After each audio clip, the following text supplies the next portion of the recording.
Guerrilla cricket.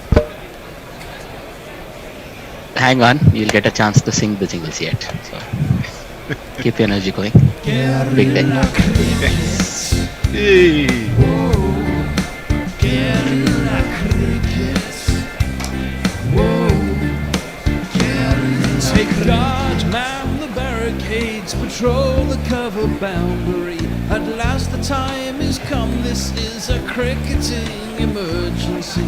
Hear this call to arms for every cricket revolutionary. Take up your bats and stumps for the test match insurgency. At first they tried to silence us, but we would not be silenced. They threatened us with lies, so we threatened them with violence. Che Guevara, Sangakkara, Joseph Stalin, Douglas Jardine, Robespierre, Darrell Hare, Vladimir Lenin, O'Brien Kevin, guerrilla cricket. It's not about the winning, it's about how many rules you break. Even in cricket commentary, this is the best advice to take. Pick guerrilla cricket, it's the finest choice you'll ever make. There's so much more to cricket than rev counters and a slice of cake. At first they tried to sanitize us and clean up our act, but people like it filthy, and we know that for a fact. Fidel Castro, Lenny Pascoe, Carlos the Jackal, Umar Akmal, Mahatma Gandhi, Grant and Andy, Brendan Behan, Austin Ian, guerrilla cricket. Stick with us, cause you know we're not the kind of thing that you see on the TV and the radio. So vive la revolution. First they tried to buy us, but we would not be bought. Okay, we were, but then we ran away, and we will not be caught. Would not give up the ghost when they left us all for dead. They decapitated us, but we just grew another head. Chairman Mao, Jamie Howe, Ho Chi Minh, Asif Din, Václav Havel, Graham Saville, No Surrender, Percy Fender, Che Guevara, Sangakkara, Joseph Stalin, Douglas Jardine, Robespierre, Darrell Hare, Vladimir Lenin, O'Brien Kevin, guerrilla cricket. Hello everyone, good afternoon and welcome to Guerrilla Cricket's coverage of the IPL. It's the penultimate game, the Qualifier 2, which will see the Rajasthan Royals, after they were defeated by Gujarat Titans on Tuesday, facing off against RCB, who successfully overcame Lucknow Super Giants on Wednesday to give themselves the best chance of making the final. So I'm joined for the first slot by Messi, Jez and Ajit. How are you two doing before we quickly run through the teams and toss news? I'm well, but I'm confused, I'm afraid. Oh, yeah. So, last time we had the eliminator, did we not? Yeah. Eliminated one of the teams. Mm-hmm. Today we're going to have a game where another team gets eliminated. Yeah. So is this not the Eliminator 2 rather than the Qualifier 2? Well, you see, there's a team being eliminated, but there's also a team qualifying for the final. So, Yeah. from that logic, you could call it the Qualiminator, maybe? Yeah, the Terminator. Let's just call it the The Terminator. Terminator, right. Terminator 2, not Terminator. Yeah, that's right. Yeah. And how are you, Ajit? I don't know if I can do a good Austrian accent if it's the Terminator 2, but I'll try. But yeah, I'm doing good. As you can see, I have the only fan paraphernalia I have of my favorite IPL team, and I have it duly on my head. Oh yeah, we allowed fans. Aren't we supposed to be completely impartial? This is Absolutely not. No. It's important that biases come out. If we pretend to be impartial, then everybody knows we're lying our teeth off. Well, Much better to show our prejudices. It's like Bear commentating on a test match and pretending he doesn't mind if Australia wins. God. No, that's true. The Ashes. I think we all bared our teeth at the Ashes. So yeah, fair enough. Right. So yes, teams and toss news. The Rajasthan Royals won the toss. Unusually for them, Sanju Samson, one of the poorest records of toss winning, but he won it today, and he has inserted the Royal Challengers Bangalore, who are lining up with, as far as I can see, an unchanged team from their victory, unsurprisingly. So Virat Kohli and Faf du Plessis opening the batting. Rajat Patidar, the century hero, at 3. Glenn Maxwell, Mahipal Lomror, Dinesh Karthik, Shabaz Ahmed, Wanindu Hasaranga, Harshal Patel, Josh Hazlewood, and Mohammad Siraj. And they will be facing up against another unchanged side in the Royals. So Joss Buttler, Yashasvi Jaiswal, Sanju Samson, Devdutt Padikkal, Shimron Hetmeyer, Rian Parag, Ravichandran Ashwin, Trent Bolt, Yuzvendra Chahal, Prashid Krishna, and Obed McCoy. So the teams are out there. We're about to get underway. So whoever's in the studio perhaps can jingle up our opening batsman and opening bowler. As Tony leaps to action. I think both teams are unchanged from the previous game. Yeah. No surprises for RCB, of course. Yeah, I can imagine. I was surprised at Rajasthan actually winning the toss and choosing to give RCB another go. Well, they do believe in their bowling, even though they went for a few at the very end. Life goes on, right, la la la la la goes on.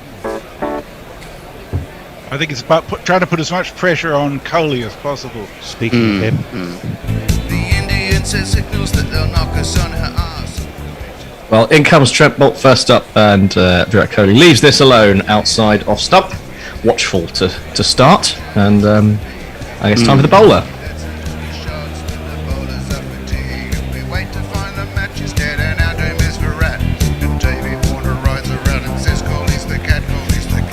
But only after we finish Virat Kohli.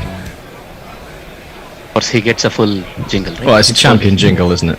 Of course.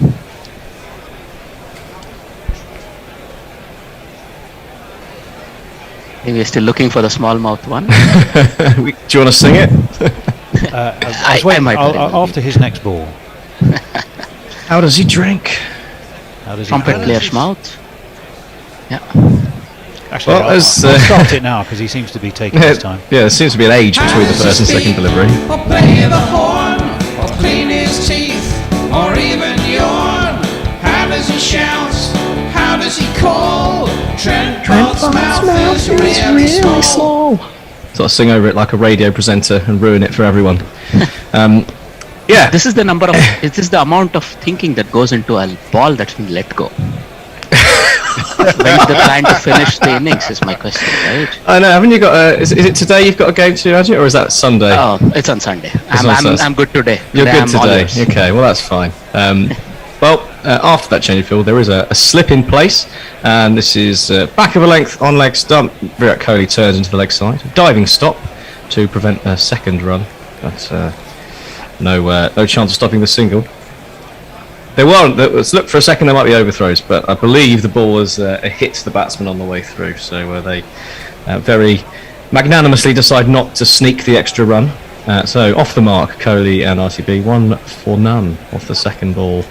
I dare say, at least Bolt was making. Mr. Orange, blood orange cap. Butler was claiming that he hit the batsman, and the batsman seemed to not be aware of. Yeah, well, I don't think he hit the batsman. I think he maybe. This is a bizarre start to a game of cricket, I have to say. I don't think he hit the batsman so much as Virat Kohli was standing right in front of the backing up fielder, so put him off and stopped him from being able to collect it cleanly. As Trent Bolt runs up to deliver the third ball, doesn't deliver the ball, and just jogs slowly down the wicket towards the batsman. So all a bit helter-skelter here a long to start time. with. We do finally see the third ball. It's not a great one down the leg side, but Faf just tucks it down to the man at a deep, fine leg for another single. A watchful start from these two, as you might expect. Amid the big games, would the big game players on both sides stand up. Butler, Samson, even Padikkal on one side, for example, Kohli, Faf du Plessis, and maybe Maxwell. Yeah, Maxwell's had one of those seasons where he's been Yeah. good, but not had a ridiculous game. As again, it's left outside off stump by Virat Kohli. A little bit of shake from Trent Boult into the right-hander, but safely left alone. Some test match batting from Virat, but there really was a good bit of swing there from Trent Boult early up, and he's excited by that. He hung it outside the off, and the length was good enough that even no matter the amount of bend that he could generate, that would not hit the off stump. I love it when Trent Boult does the O with his mouth, because even at full stretch, it's about the size of a polo. Well, there's a jingle for that, Messes. Who did you do, Isabel? Dot ball for the third of the fifth, sorry, of the over. So I'm getting confused now. Just defending forward against Virat Kohli. So tight start from Trent Boult, as obviously you would normally expect from him, unless he's facing Moeen Ali in the power play and going for, what was it, 26? I think he's not as comfortable bowling against left-handers as he's bowling to right-handers. Last ball of the over then, and Virat Kohli's made a mockery of that statement as he rocks forward and slaps Trent Boult over the boundary for a 6 runs. So that was uncharacteristically aggressive for Kohli early in his innings.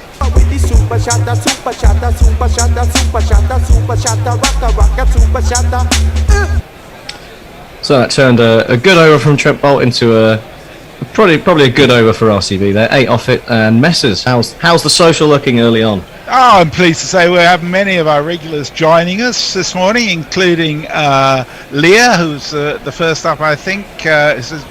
Warren, who says morning all. Ravi wants to know what the fuck you wear on your head, Ajit. Leah says, come on, Ajit. One, come with us if you want to live, pretty please. Jay says, afternoon all. Why Spike Lee on commentary? And Ravi says, if both teams are unchanged, does that mean it took them 14 games to realise what their best 11 was? That's par for the course. And Mark Zipp's with us. He says, okay, let's do this. While you're our company while we fill the tent for yard sale. Shout out to Hannah, my champion helper. And anybody in the yard sale who mentions Guerrilla Cricket will undoubtedly get a very significant discount from Mark. Wonderful. Prashi Krishna is in. First ball over, and there's a big shout for LBW, but I think there's perhaps a hint of bat there.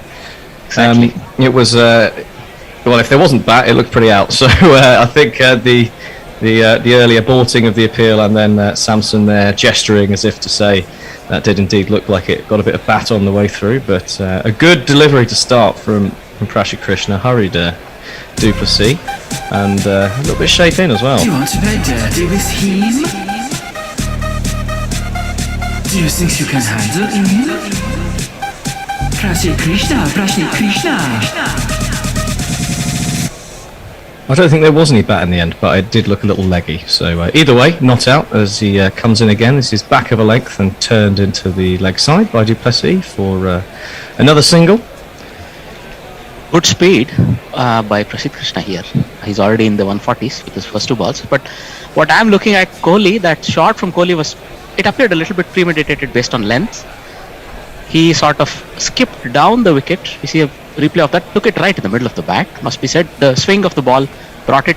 It hit near the label, but well, it went far enough, 72 meters. Yeah, all in the wrists. That one, I think it was a good shot and a good sign of intent from Virat Kohli early on after they obviously put on over 200 to win the game against LSG. Although it was perhaps an unlikely here on Rajat Patidar, who scored over half of those runs, as Prashi Krishna again and left alone outside off stump again by Virat Kohli. That seems to be his MO so far today. If the ball's outside off stump, I will leave it, and if it's on the stumps, I'm going to try and hit it for 6. We see, yeah, indeed, it was going down leg side in the end. That early shout from Prashi Krishna, so a good decision not to review by Sanju Samson. I think the way he bowls, Prasid Krishna should get away with 3 overs unless somebody goes after him in the power play already, because he has the pace. He is able to generate some movement as well, a little bit. and he proposes a good threat. Yeah, he's been very effective first up, and again this causes Kohli some problems. It's foolish, but gets a bit of lift off the pitch, and Kohli is forward defending, not entirely confidently, but he's still there, which is obviously what matters most. 7 off 7 for Kohli now, and a good over again so far from Patrick Krishna, just the one from it in the first 4 balls. I would wait on this. I think this looks to be a strategy where they're going to look at the first 4 to 5 balls of the bowler, then see what's going on, and then maybe attack the last 1 or 2. Yeah, and obviously 2 overs is about about the length at which the white ball swings. But this one is edged behind by Virat Kohli. It's a poor shot, dangled his bat outside, back of a length. He's just poked at it. It's a little fine edge through to the keeper. So an early breakthrough for the Rajasthan Royals, and RCB have lost Virat Kohli for 7 off 8 balls, and a very good start for Prashi Krishna. You silly little boy, what on earth were you playing at? Oh! Early choice. I think that's very apt for that shot, because it really was a nothing shot, wasn't it? He'd have a go at someone for playing that in a test, even more so in a T20. It was neither hither nor thither. Way too far from his body, really. He looked all over the shop, and frankly, as an RCB fan, I am relieved. Get rid of him as early as possible before he can chew up 20 balls. So you're confident that Maxwell's going to perform, are you, Ajit?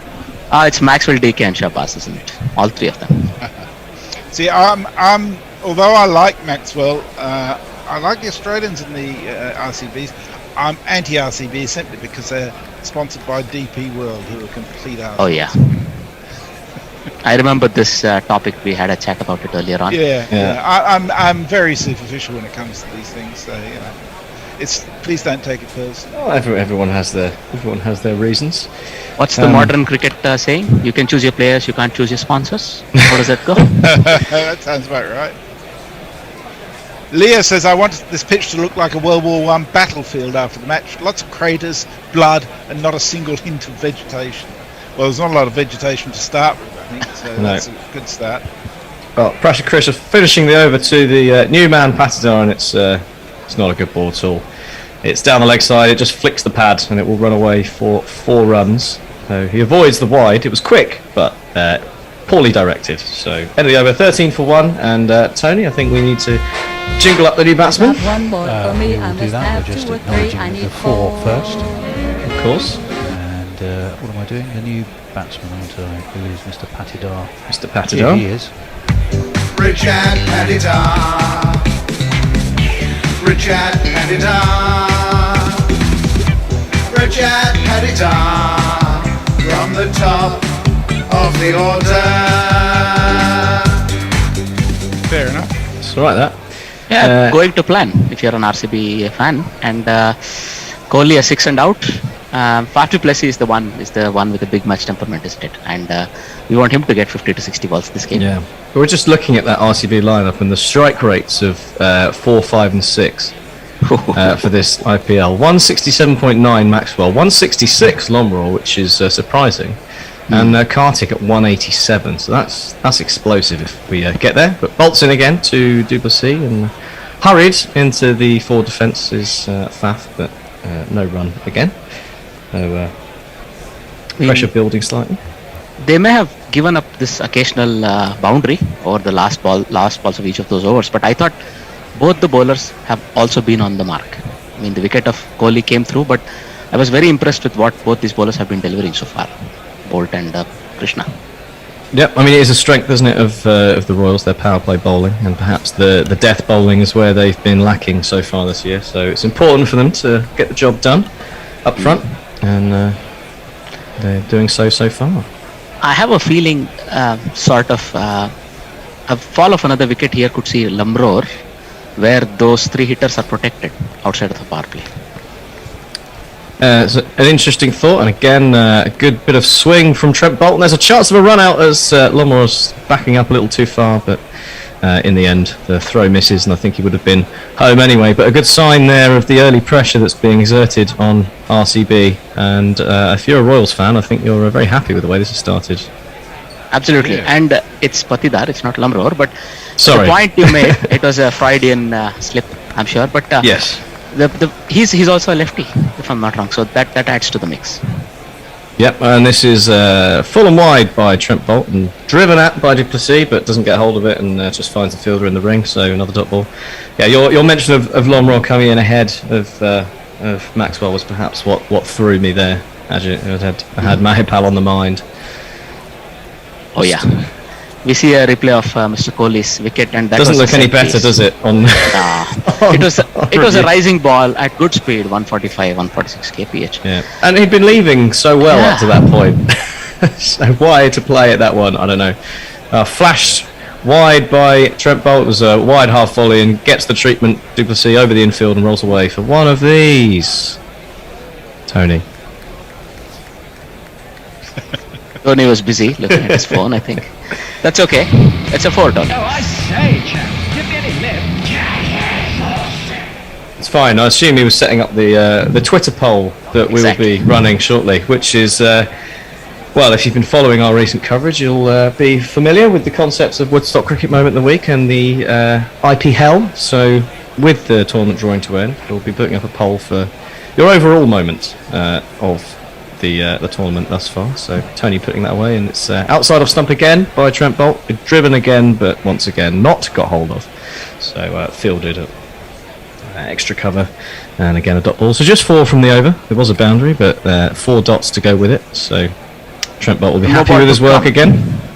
Now one more ball to come, and this is the ball they've been attacking. So for me, of these 2 bowlers, the person you would want to walk at and sort of even fence at wider ones is probably Bolt. He doesn't have the height. And also, if you come down the wicket a bit, you might negate the swing. But again, it's really hooping, this white ball in the first 3 overs. And Duplessis does really well to jam his bat down on that, as it was arrowing in at leg stump. It's been a really good classic Trent Bolt start here. The poll, so you know, is up and running and already garnering a huge number of votes. Interestingly, more people seem to be voting on the hell one than the heaven one. Well, such is human nature. We're a bunch of sadists, aren't we, us gorillas? and Leah's inner pedant is coming out. She's complaining about saying IPL hell rather than IP hell. It's a bit like ATM machine. She says it's where IT departments are tortured until the inevitable. Yeah, well, it is of course called IP hell. It gets forgotten sometimes. When you're talking about it alongside IPL heaven, it's difficult to then go IPL heaven and hell, because you can't drop the L. We do our best. Rajat Krishna's in, and it's again flashed at outside the off stump, but Rajat Patidar successfully top edges it over the slips, and it will be 4 runs.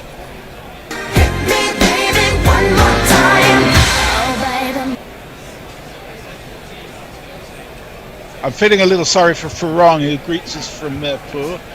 He says he'd been distracted by the Tigers' batters in their test match today, which was very sad for them. Well, that was a real massacre. Most of it happened by the time I woke up, but it was not a very nice thing to read if you're a Tigers fan at all. Yeah, but poor Farong, that's on top of the LSG throwing it away. Oh dear, not good for Farong. Better ball from Rajat Krishna to follow up the boundary, back of a length, slightly tighter the stumps and just defended by Patidar, as we see on the screen a montage of his destruction of Lucknow Supergiants, as it was. 112 not out of 54 deliveries. I mean, this match winnings go, it's up there. Well, the other thing I saw, the very shot he played was how that shot should have been played by Kohli. On the up, he flashed and rolled his wrist through so that it goes on the up. It still goes but fine. So he seems to be in prime nick. Well, he's got away with one there, as Rajat Krishna has managed to get the ball to really jag back off the sea. It was back of a length, really good pace, 148 Ks. Hostile opening spell from Rajat Krishna here, but it's just either beaten the bat or just taken a fine inside edge off Patidar and beaten the diving Samson away to his left to go for 4 runs. But that has really seamed in. It's beaten everything. It's bounced over off stump, having pitched a good 6th stump line. I would say. Wow. That's unplayable and unstoppable by the wicketkeeper. What is this? The bull ring? or Perth? What is this pitch all about? Or What was Leah saying about wanting trenches and no vegetation? that was lively. Prashant Krishna returns by putting this one a little wider outside off stump to avoid falling to the same fate as that previous delivery. So I mean that would have gone down as 4 byes against Sanju Samson, which as a wicketkeeper myself I can only sympathise with as grossly unfair. There should be an extras column that goes against the pitch, if you ask me. absolutely. I mean, that was unstoppable for most keepers. I think, especially if you're standing for one that leaves the batter, you have no chance of scoring. My appeal to all keepers is try not to take byes personally. Straighter from Prashant Krishna, again back of a length. He's pounding that middle of the pitch air and getting some reward from it. But it's again a dot ball with 1 more to come in the over. If he carries on like this, I dare say he should even finish a spell out. Well, if the ball's remaining hard and doing things, then I would agree with that. I mean, the issue is who you use at the death, isn't it, for Rajasthan Royals? Obviously, Obed McCoy has been filling that role with his slower balls, but Prashant Krishna and Trent Boult not ideal options there. So we'll see what they go with. This is Fuller from Prashant Krishna, driven by Patidar, but straight to the man at extra cover. So no run to finish the over. 150k as Prashant Krishna's reached there, so really dialing it up on the pace front. But 4 overs gone, 25 for 1, Messrs. So I don't often say this, but Jay Grover has tweeted something that has really, really shocked me. And I will read it out and you can work out what it is. He says, "Oh bother, I have 8 less beers than I thought I did. Bad planning. I blame Ajit's hat." Fewer. Indeed. That's something I never thought Jay would do. Mog says, "Yeah, fuck off, Virat, you prick." Leah says, "Would you look at that? They finally got rid of all the superfluous stiff sticks and puff stuff and give us the diamond at the core of hockey." And she's tweeted a thing about organised hockey fighting, which is quite interesting, actually, if you want to have a look at it. Wow. Jay says Kohli needs a lie down. While the hate for DP World, I don't disagree. I'm just surprised at the vehemence because they own P&O ferries and they sacked 800 people without due cause. Yeah, so they could employ slave labour. Terrible people. Right, Trent Boult is back in to start his 3rd over on the bounce, and it's just driven into the offside for a single by Faf du Plessis. So Patidar, the hero, is back on strike. I'm surprised that by that choice of field on the offside. I mean, it looked like an agreed single almost. The ball will be pitching on off, moving away. He'll just dab it down to a deep point. Yeah. What was that all about? I don't understand. Last over he was struggling against those same balls.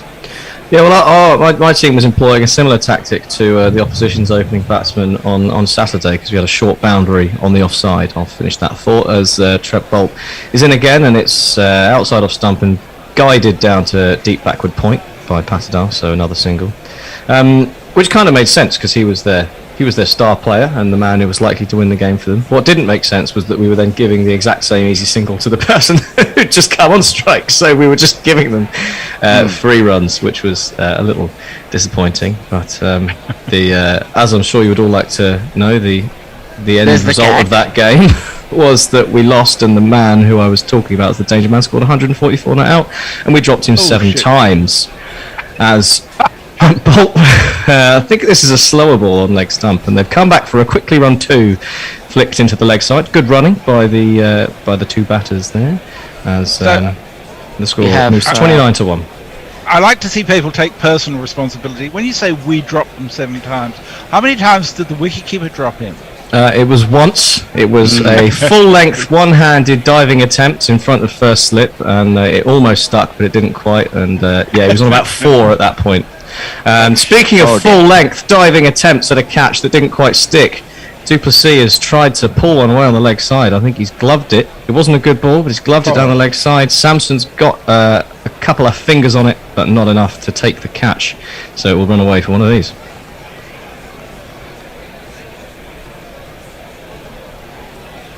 Oh, can that be classified as a chance? Yes, definitely. My name is Lakhan. My name is Lakhan. Rule of drops, Slow over Ajit. the blocks. Rule of drops, Ajit. If it hits any part of your body on the full, it's a drop. Yep. Even if it's the very end of a fingertip of a glove.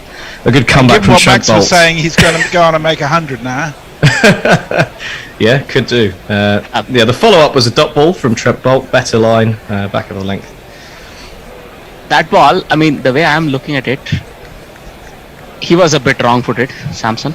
The catch, if it were to be called that, because I gave him the benefit of the doubt. It's a I see how tough it one. went. It would have been a tough one. It would have been a pretty stunning catch had he taken it. But as it is, Faf du Plessis remains there and swats this away on the offside. Another poorish ball, a bit wide of off stump, and crashed to the boundary.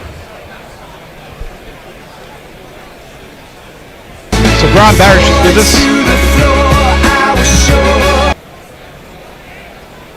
And says, oh dear, I forgot cricket was happening again today. Oh well, here I am. Hi nerds.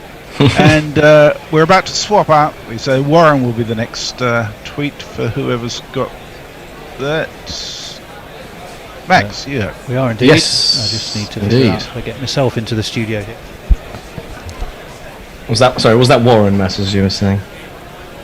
Yes. Lovely, Yeah. thank you. Catch you in 5. Aha, there we go. I think that should be right. Give me one. Oh, extraordinary. Right, we should have Bennett. For some reason I'm seeing Josh, which I shouldn't be. Josh, can you jump off camera, please? Beautiful as the cat is. Thank you very much. Hello there, good afternoon everyone. In comes Proceed, Tony. wide of the off stump, and through it goes to the keeper. There is no run. Patidar on 5, du Plessis on 17, 37 for 1. Bennett, how are you? I'm blessed, thank you very much Tony. It's nice and sunny out here in the south of Wales. How about where you are? Reasonably sunny here too, I'm delighted to say. That's great to hear.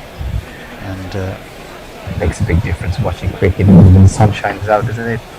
well, it does indeed. In comes Proceed, right arm over, worked off his legs by Patidar, straight to mid-wicket though, and there is no run. Max, I think you're on our social duties. I am indeed. And Bennett will just be wise of Wales. For once, I'm supposed to be wise. Once you're always wise. You just come across as a man of great wisdom, knowledge and experience, compensating for what Max and I clearly aren't. Proceed in. This is cut beautifully away, backward past point, and it will be one of these. My name is Lakhan. Well, He got hold of that, didn't he, Bennett? He did. Patida looking really sort of in full flow, isn't he? Just sort of having a long bat in the previous game, just 2 days ago, and I think it's good for him to bring in his momentum into this. This will be a very important, all-important game, Tony. Indeed, 41 for 1, 3 balls left of the power play. As this one is met, beautiful high elbow, steered away, again past point, again with the same result, one of these. And if you kids can't listen, then you bound to see the way you get shot for crossing a boundary, It bowled tidily really, Proceed, but just a little bit of tap off those last 2 balls, both to quite excellent shots. We'd offered Bennett a little bit more width, I think. A little bit more room there, so making him feel a lot more confident, isn't he? And quite similar in the way he played both those shots. That's not a good sign for Rajasthan Royals, having had the early breakthrough. Proceed Krishna just losing it a bit. In comes Proceed Krishna. That's dropped at backward point. Proceed looks at the man, who I'm not quite sure who it was. He's having a good old shoot. Eminently catchable, Bennett, and it just burst through his fingers. Grumpy looks all round, but Butler looks grumpy, Ashwin looks grumpy, and frankly, you should have held that. Yeah, that looks like Rian Parag, isn't he? Yeah, I mean, that's Parag. He's the one in the news for all the wrong reasons. They did sort of show Ravichandran Ashwin just after he dropped the catch. On camera. That was very straightforward, Tony. It just went through his... just burst through his fingers, I'm afraid. We should have a drop it like it's hot jingle somewhere if I can find it. Here it is.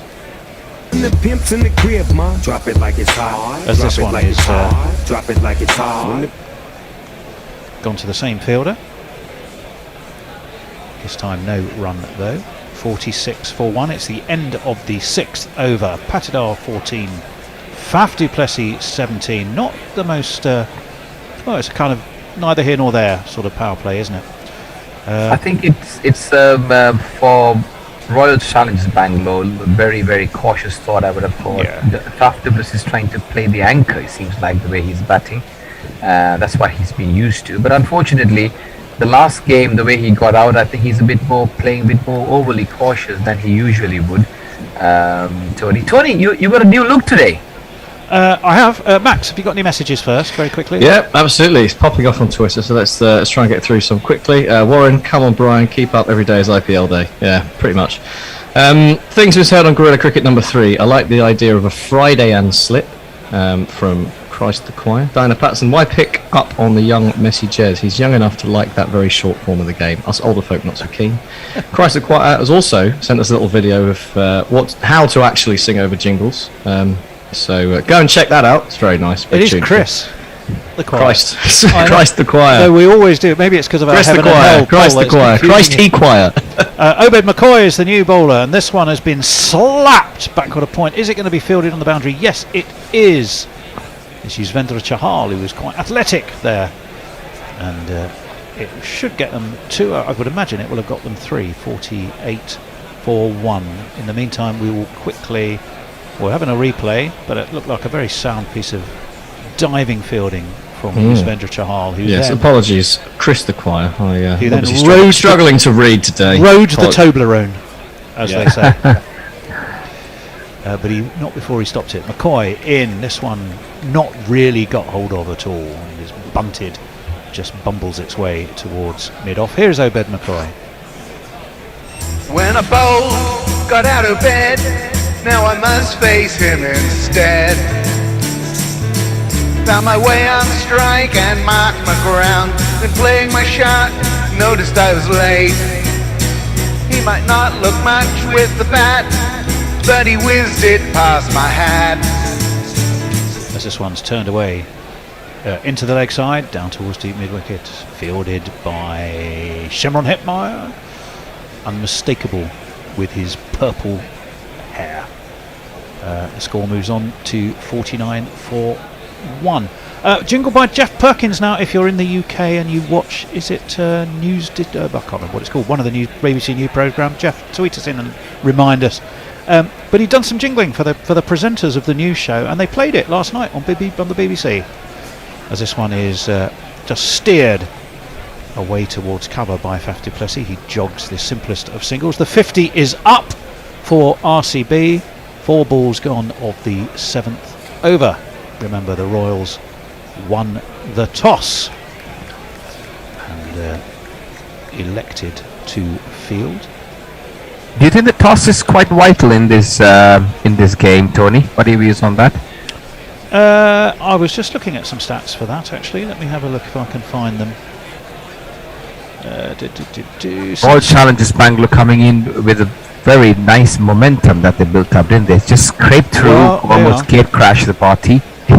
Statistically, we'll just wait for the left-handed McCoy, left-arm McCoy, steered down pretty straight towards mid-off, fielded by Joss Butler. They take a single. Since 2021, teams batting first have won 6, teams batting second have won 11 at the Modi Dome. Sticks. So that is quite a strong bias towards batting second, and I would imagine the Royals had a look at that and gone, we'll have a chase, I think. It's been a fairly cautious start by RCB. They got those wickets in hand though, as this is whipped quite wristily by Faf du Plessis towards mid-wicket. Quickly puts his arm up, says no to Patidar. There is going to be no second run, so just a single. It's the end of the 7th over. It's 52 for 1. And we'll go back to Max. Okay.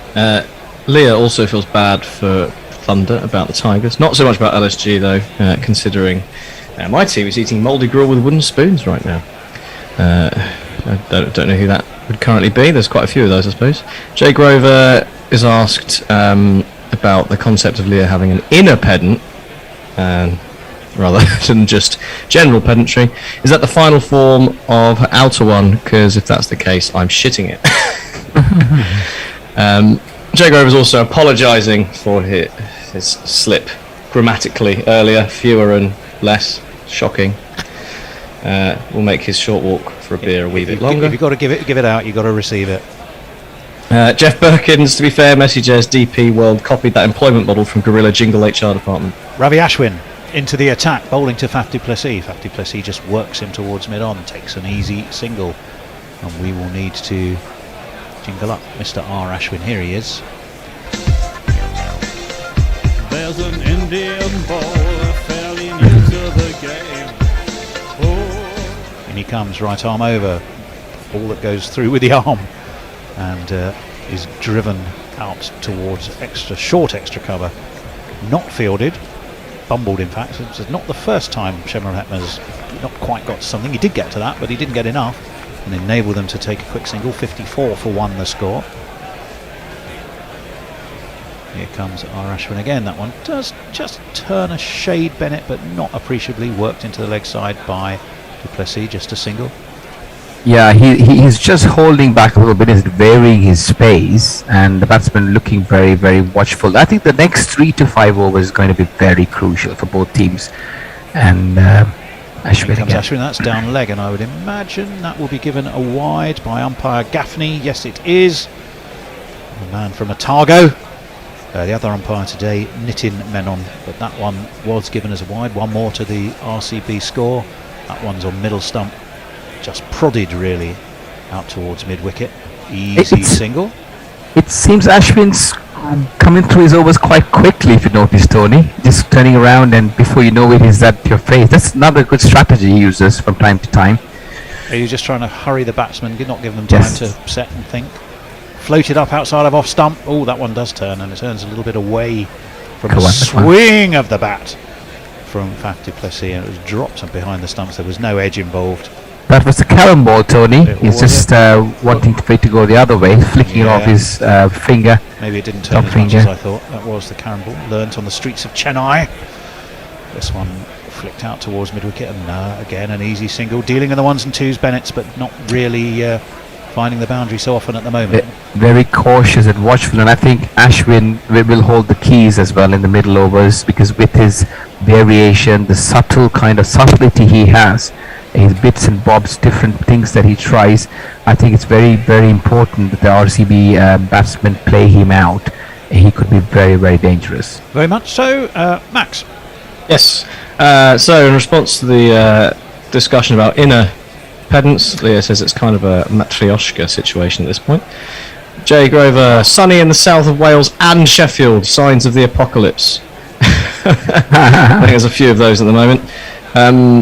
Ravi Nair just had an early dinner of fried chicken drumstick and a 2-egg cheese omelette, now lying in bed in the air conditioning with telly on mute and you guys blasting on the Bluetooth speaker. Bliss! Oh, well, we're delighted to be blasting through your Bluetooth. Change of bowling. Change of bowling. It's Yuzvendra Chahal. Here he is. Knowing me, knowing you, there is nothing we can do. Knowing me, knowing you. As indeed used now then. These two teams have got the 2 best spin attacks in this IPL.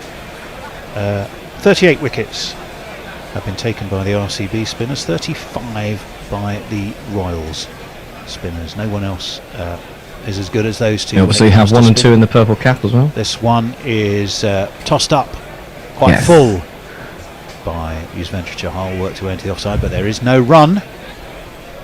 Good start, Bennett. Indeed, slow and steady from both sides. Something is about to explode shortly. They will have to break away at some stage. Well, there's an attempt to explode, slapped, but there's a man down there at long off. It's Josh Butler. So again, what do you fancy, Tony, in terms of today's game? What would you say? An early finish? The upper hand? No. What do I fancy? Who do I fancy? Yeah. I'm going to go with stats. Let's take a percentage wise, sort of. What would you say? I'm going, well, as we stand at the moment, I'm going 60 Royals, 40 RCB. How about you, Max? I'm allowing for that 11-6 waiting. Oh, this is high though. Is it going to go the distance? Oh yes, way over. Way over, long on, all the way. Floated in the air, and certainly Patida taking full advantage of that. Nice looking shot there. Nice one. Sorry.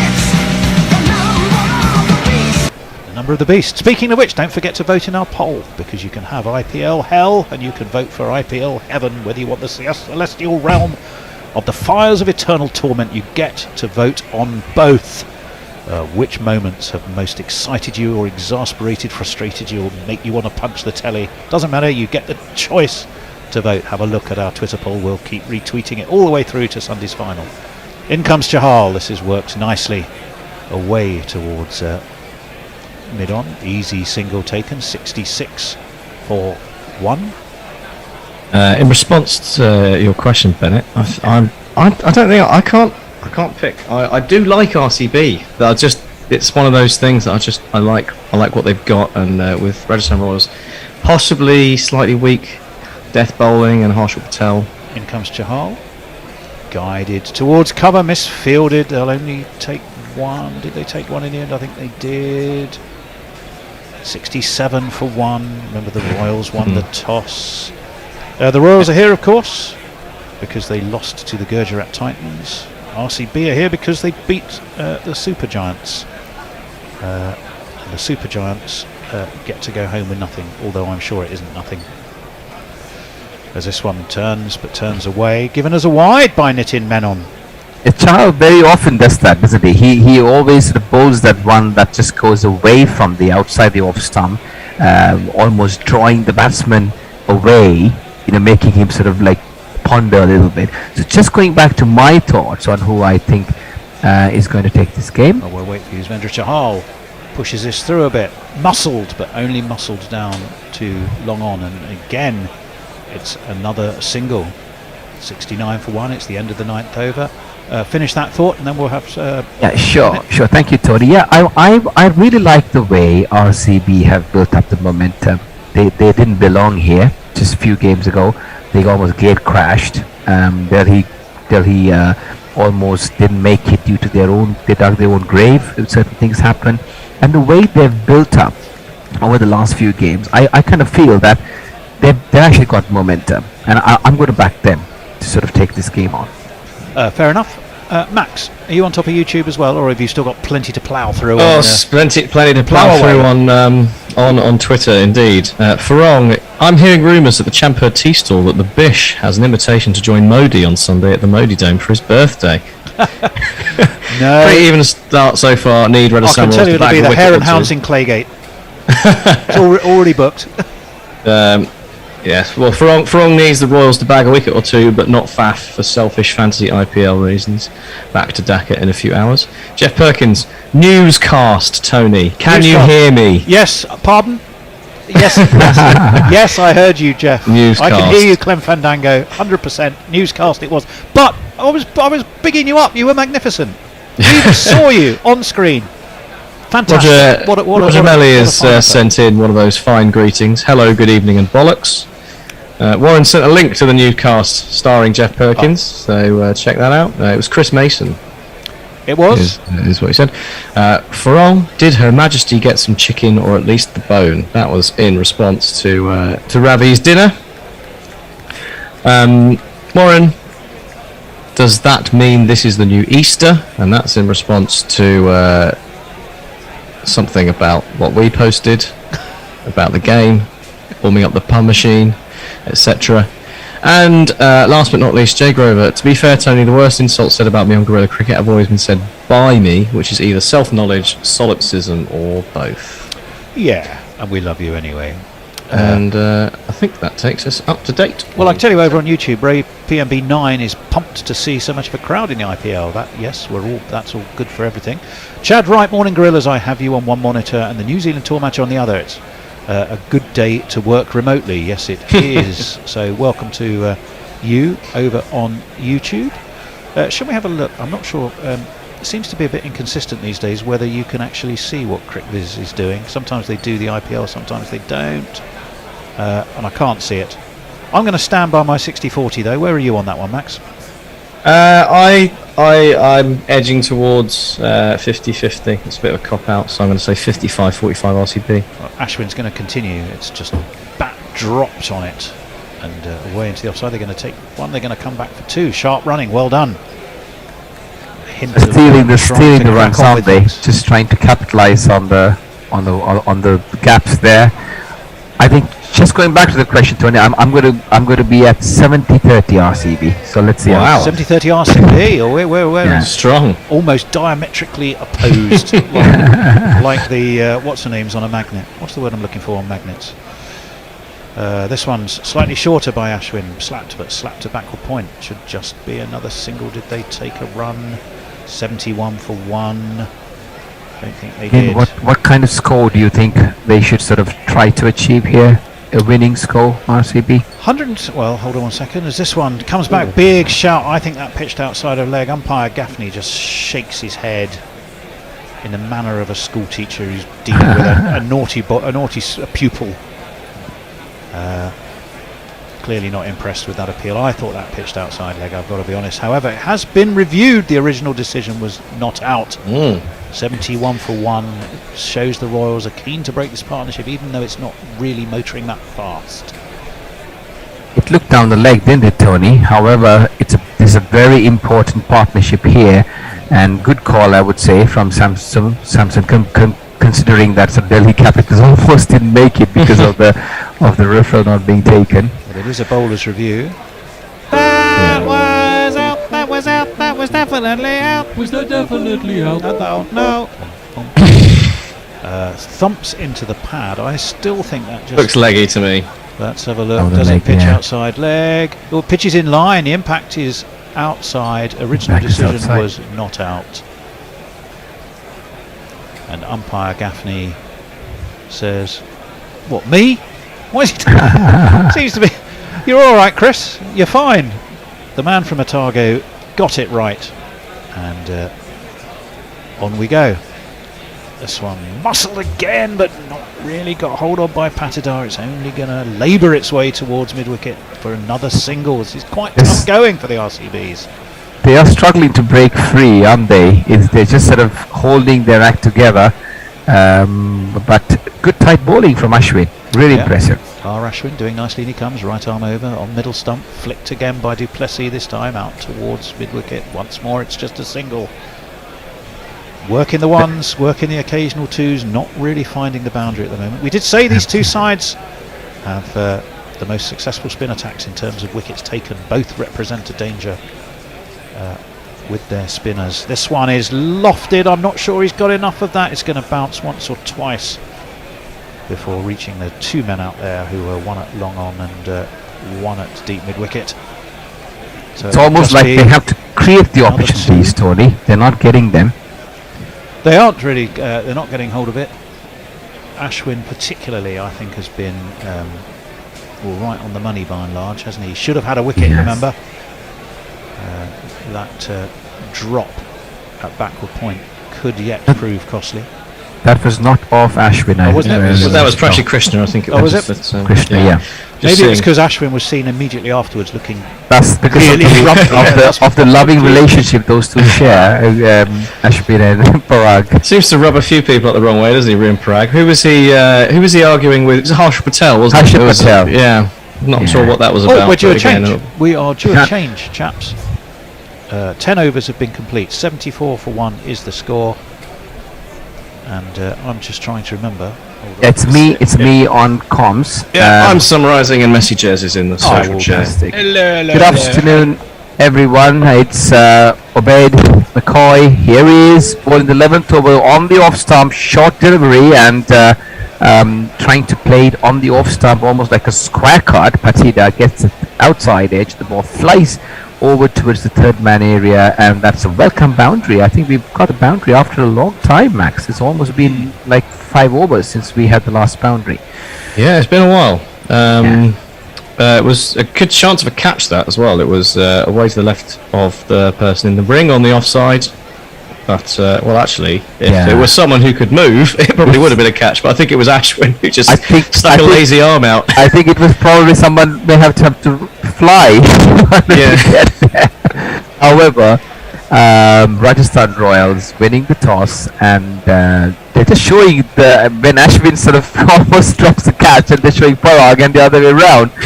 So it's like a bit of a game here. As obeyed McCoy, this one's on the leg stump, nicely sort of bit of movement, dancing shoes on for Patida, but this one's just moving his feet around and shuffling across before he plays it towards the mid-wicket area, and the batsman go through for one. So Rajasthan Royals winning the toss, inviting RCB to take first release of the wicket.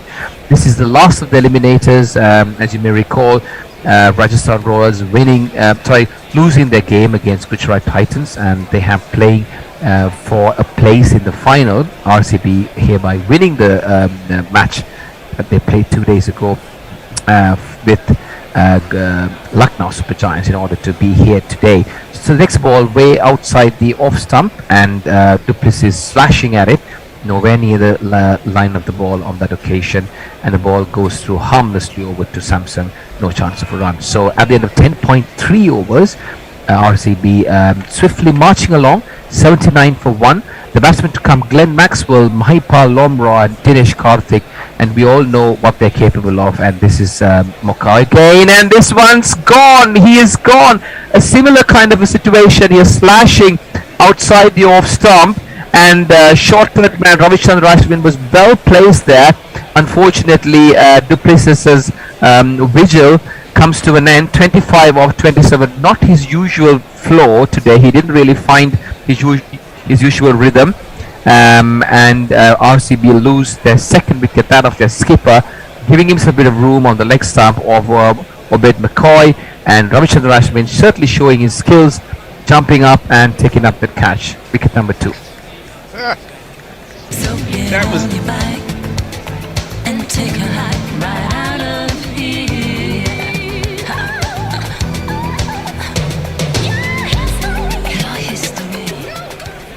Yeah, I think Vigil. Ashwin's answer to Max is somewhat derogatory comments about him previously. Well, you got to get these people to these people up, get them going. Yeah, I think Vigil's probably a good way of describing that innings, isn't it, Bennett? 25 or 27, like you said, not really doing much. That's probably cost RCB a bit of time, but coming to the crease is a man who, if you want someone to make up for lost time, he's possibly the best man to do it. Absolutely, Max, and I think Maxwell knows only one way, and if he is not fluent right from the word beginning, that's when he struggles. So it's a very important part of the game here, a do-or-die game for both sides. This one, I think they'll Royal Challengers, Rajasthan Royals will do well to curtail Maxwell, and that's the only way they can actually get him a little bit kind of out of guard. McCoy has been a good addition to the team, Max, hasn't he? Yeah, he took a while to get going with the ball. I think he had an economy rate of about 12 after his first 4 games, so I'll let him run in and you can take over. Obed comes in. Oh, shortish delivery, nasty, climbed on him. Maxwell, welcome to the crease, Glenn Maxwell, hello. And that was on the money, climbing of an unusual bounce, and Maxwell very uncomfortable there, sort of shuffles across, gets it on his high end of the bat, and the batsman scrambled through for an easy single. 10.5 overs gone, last ball remaining. Obed McCoy certainly sort of a great over here. He was testing the batsman. He's on that occasion, Maxwell feeling very uncomfortable with uneven bounce. Here he comes, McCoy, last ball of the innings, and this one's a slower delivery on a fuller length, and Patida watching that carefully and playing it towards the mid-wicket area, and that's the end of over number 11. Tony. Oh, I was just going to jingle up the new batsman, who is, of course, this chap. If I had $1 million, I'll buy you a Glenn Maxwell, then we are no longer friends. Warren is inquiring of Mark Zip as to whether playing us in the background actually attracts customers or drives them away. I'm sure it attracts them, otherwise he wouldn't keep doing it. And he also sent a birthday present for Gary Naylor, which is a loop of Matt Parkinson taking a wicket, a beautiful ball, which he says is on endless loop on the Guerrilla Cricket Discord channel. It's not on an endless loop in the ECB selectors, though, is it? Almost. Beginning of a new over, 12th over, Rajasthan Ashwin comes in, good length there, the ball sort of keeping a bit low. Patida just gently, watchfully plays it. This is a typical Patida innings like we saw 2 days ago, Max? It's not looking quite as fluent as he ended up being the other day, is it? I think they've struggled a bit so far, partly down to the Royals bowling, but he's certainly been the one to show the intent, hasn't he, of the guys who've been there. He's the one who's tried to get things going. He has indeed, and I must say that catch was an outstanding one from Ravichandran Ashwin. Not renowned for his versatility in the field. They always try to hide him in the field, yes, in awkward sort of positions. However, the ball seems to be finding him. It's a good hide and seek between ball and Ashwin. As this one is on a fuller length outside the off stump. Maxwell gets it onto him and hits it over the long off area, and that's a mighty six. So good shot from Maxwell. He's on 7 off 2. Tony.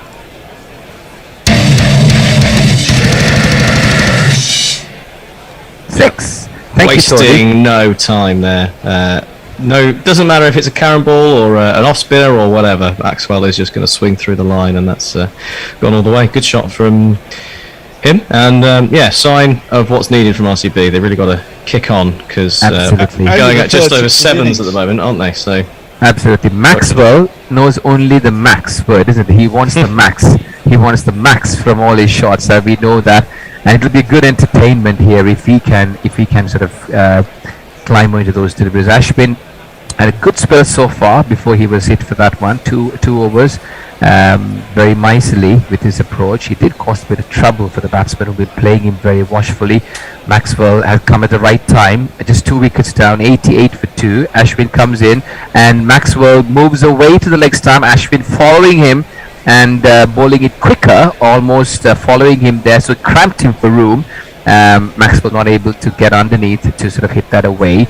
Ashwin is a very experienced campaigner, isn't he, Max? He's been around for a long time, the wily fox. He knows how to sort of get these things. And this one's on the leg stump, this one cramping him on the leg side. Patted up, watchful, nudges it towards the square leg area, and the batsman go through for 1.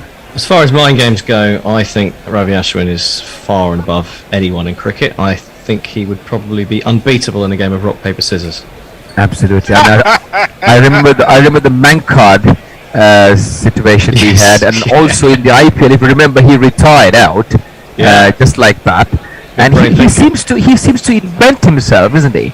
With his bowling, with his batting. Ashwin comes in, and Maxwell. Well, an example of it there. Absolutely. Maxwell trying to move away and cause him to distract, and Ashwin spontaneously responds by not bowling. Stops, has a sheepish grin under his eyes, and then just goes back again. Here he is back on 11 overs, going on the 12th over now. 90 for 2 RCB. Maxwell on strike and Patida at the non-strikers, and Maxwell's here as Ashwin arrives, and slower delivery on the midland leg. Maxwell taking the first run quick and looking at the partners who's not interested in the second one, and Maxwell moves up to 9 off 4. Patida on strike, 40 off 32 balls. A workman-like innings from Patida.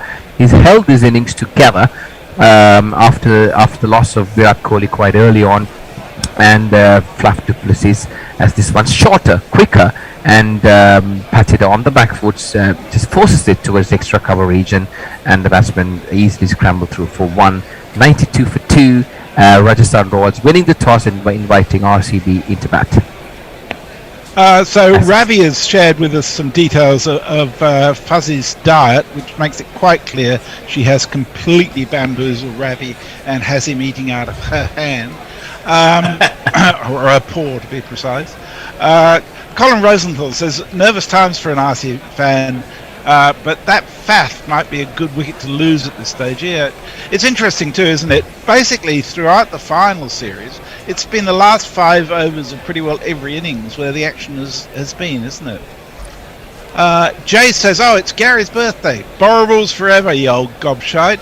And Brian Barry says, "It sounds like a brand new game. Rock, paper, mancat." That's a nice one. So it's going to be Chahal bowling the 13th over. What I like about these two sides, Max, is that every single player seems to know their part in this whole game.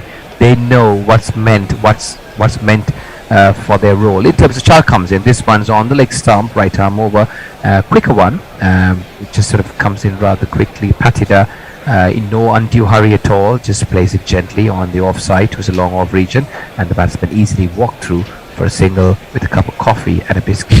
Yeah, you're spot on there, Bennett, and that's why we're seeing them in this particular game, isn't it?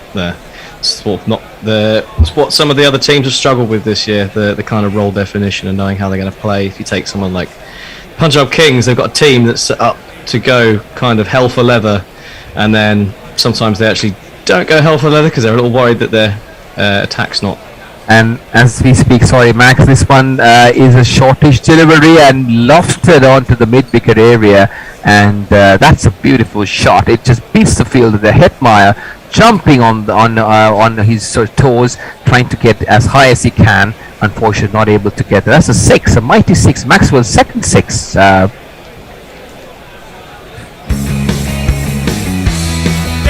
just 6 by about 3 metres.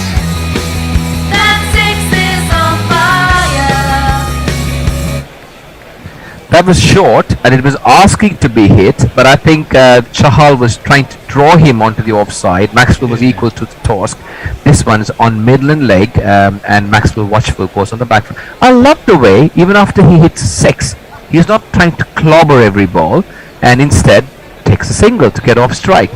And we're just watching Hetmeyer on this occasion. He got a hand to it when he leaped up, but unfortunately he lost his balance and he lost the ball as well in the process and stepped over the line. So good effort.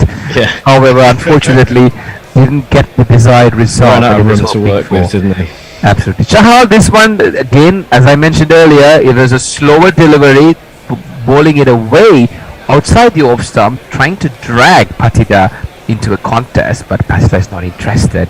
Shoulders arm and wide call by the umpire. 101 for 2. Patida 42 of 31, and Chahal comes in, loops it. This one slow and steady, loops it in the air outside the off stump, and making Patida go to drag it from outside the off stump and place it towards the long on area. They're looking to play on the leg, Max. I think there are vacant positions on the leg side, and Chahal's making it quite difficult for them by varying his pace and making them go for the ball instead of hit the ball coming onto them. Yeah, I assume it's a slightly shorter boundary to that side. There is one side, isn't there, that's a bit shorter than the... Perhaps. Yeah. Chahal comes in. This is a cross hit, and yes, he finds the field there on the third man area. There's a big gap between short squarish third man and the wicket keeper, and Maxwell does what he does best. He puts on his dancing shoes on and reverses his stance and hits it effortlessly. He got it exactly where he wanted to get that, and he gets 4 runs. Max, have you ever seen anybody else play the reverse shots as better than Maxwell? I don't think so. I mean, he does it with such control, doesn't he? It looks like such an out of control shot, and he just makes it look so good. I remember Peterson doing it early in the days of the switch hitting, but Maxwell, I think, has taken to another level. He's got so much control over where the ball goes. Agreed. Chahal comes in, last ball of the innings. This one's a googly, quicker one, kept low, but Maxwell watched that very carefully and placed it towards the deep mid-wicket area. That's the end of the 13th over. RCB 107 for 2, Patida 43, Maxwell 21. Raffles, the gentleman thug, has joined us again. It says, "Evenings, gents. Why do batsmen move around as the bowler is coming in? All they're doing is broadening the... Oops, that moved on me. Is broadening the area that the bowler can legitimately bowl at." Which is a fair point, although presumably they're also trying to discourage the bowler from knowing where they're going to be. Colin Rosenthal says, "A staring contest between Ravi Ashwin and Sunil Narine would be worth watching. The two stoniest faced mystery bowlers on the planet. And I've tweeted in response to that a link to the World Staring Championships, which some of you may recall from Big Train. Yes, big fan of that. Warren says maybe Tony Bishop can shut down the Modi Dome on Sunday to exercise Mr. Luigi. Russell and the rest of his menagerie. Yes, I'm sure shutting down the Modi Dome would go down really, really well with Narendra. And Farong says, oh, here we go.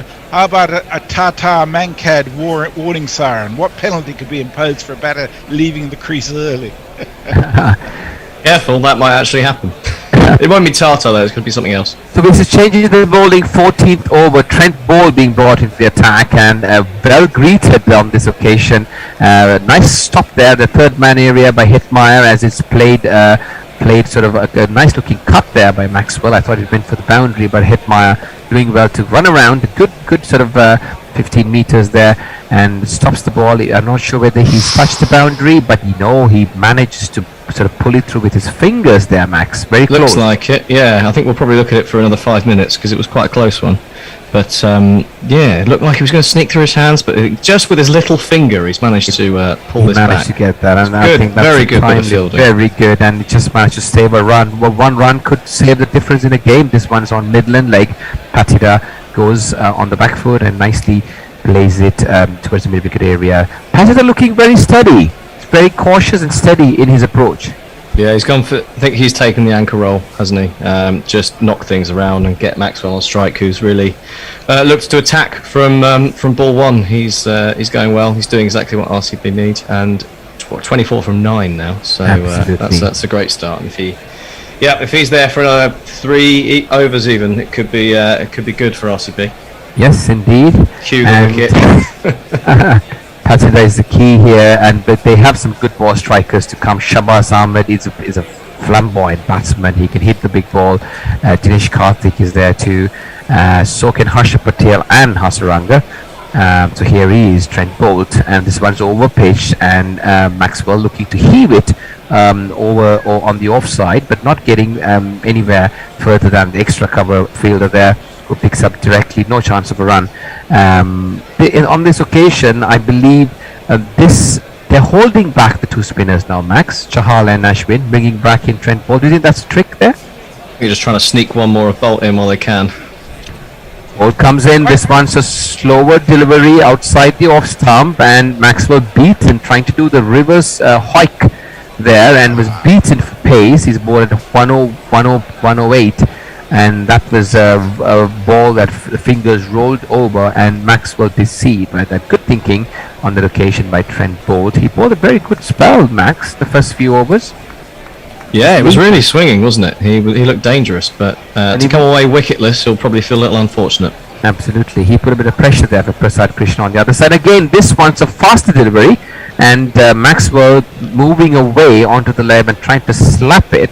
And the only thing that he slapped was his wrist there, because he couldn't get bat on ball, and the ball going through straight to Samson. No chance of run. Very good, a very intelligent workmanlike over here, Max.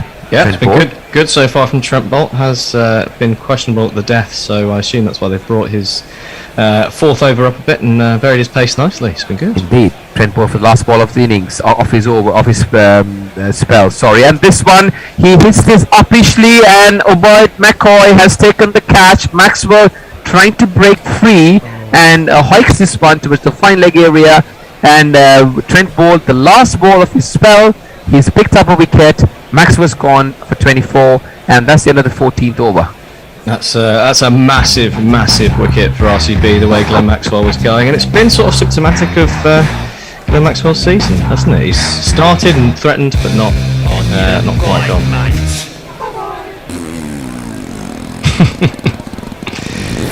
So Tony Bishop suggests that travelling to the Modi Dome is a fair distance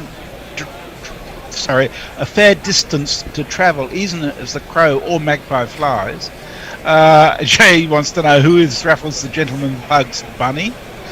And he also says, holy bejesus, I just saw Twitter notifications saying boycott Bird and Parkinson meet 60 years on. That's a lift you don't want to get stuck in. Well, Parkinson maybe, he says. Oh dear. Yes, that's a scary thought. Hello? Being stuck in a lift with them. I think we may have lost Bennett, who appears to be frozen forever. Frozen in time. Admittedly, Oh, in a dear. reasonably flattering pose. Oh no, there he is. He's that's back. There he is. Oh, sorry. I'm Okay. sorry, there was some technical difficulty. I apologize. I'm having some little difficulty. In case if I'm a little bit behind on the commentary, just sort of keep an eye, please. Having some difficulty here in the south of Wales. We will. So here we are, and Chahal comes in, bowling the 15th over, and he's bowling to the new batsmen on the other side, non-strikers, Lombra. He's played 7 matches and scored 78 runs. He looked quite impressive in the few games that he's played. Chahal comes in again. This one's drawing him way outside the off stump. That would have been a wide, Max, if he'd missed that. Yeah, he hadn't been going for those up to now, but he's gone in for that one. And Exactly. I think that's they'll take the single quite happily with the Royals there.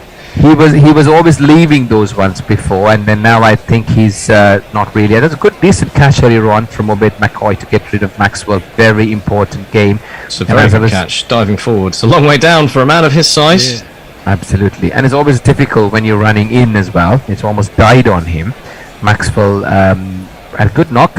However, Rajasthan Royals quite sort of in the driving seat by getting his wicket. This is very important for these two to sort of set up for the next 2-3 overs and set up a nice platform for Dinesh Karthik to sort of launch his skills. But here it is. This one's Googly on the middle and off and hurrying Lombra, his first delivery. He plays it towards the leg side and the batsmen go through for a quick single. 113 for 3. The next batsman in, I believe, is Dinesh Karthik. In this tournament, we've seen some great performance with the ball, and Chahal's right at the top. Yeah, top of the purple cap by 1 from Hasranga. So there's a subplot to this one as well. Indeed, Well, it's tied for the purple cap with the bear, as I recall. Chahal comes in. The next one's floated just way outside the off stump. Patira this time letting it go through, and a wide call by the umpire. 3 batsmen out. The 3 big names for RCB are back in the pavilion. This one's way down the leg side, and this is going to be called a wide. Chahal losing the plot a little bit. He's trying too many things at the same time and not having enough clarity in his mind on that occasion. Wide called, and Chahal sort of will do well to try and get this over going. As I was just going to say as well, Chahal sort of.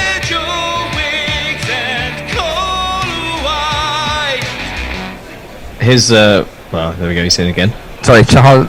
This one's like on the midland leg, and Patida plays it towards the long on area where Brian Parag comes in and fills. No chance of run. 116 for 3. Go on, Max. I was going to say, it felt like from Chahal, he's sort of lost his way a bit in the sort of second half of the IPL. It was really aggressive and well effective at taking wickets, and it's sort of slowed down a bit. And we were just seeing there that stats-wise, he's had 18 wickets in his first 8 games and 8 in the next 8 games, with an economy almost 2 worse as well. So something's changed.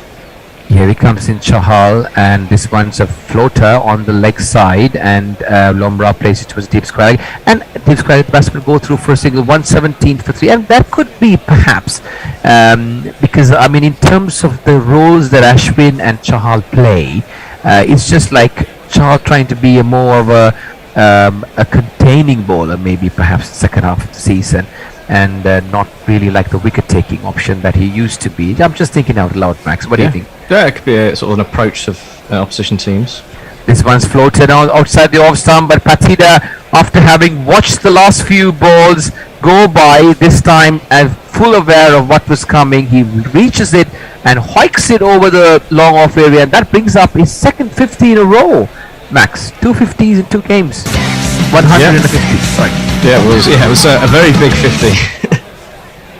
And that's the end of the 15th over. Patida's gone up to 52.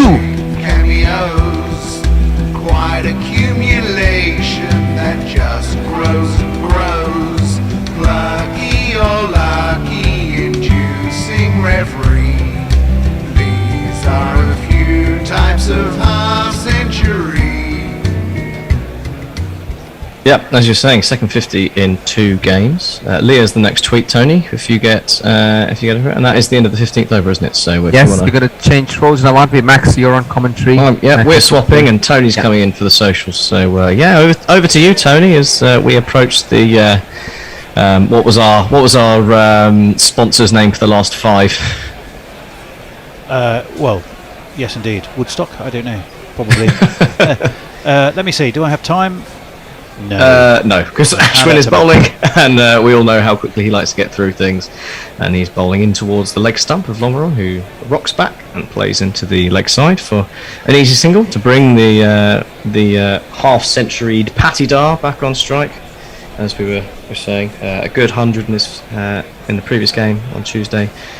Slightly slower this time, the 50, but still important, and he'll be looking to kick on for the final few overs. As Ravi Ashwin will not bowl his second over, second ball rather.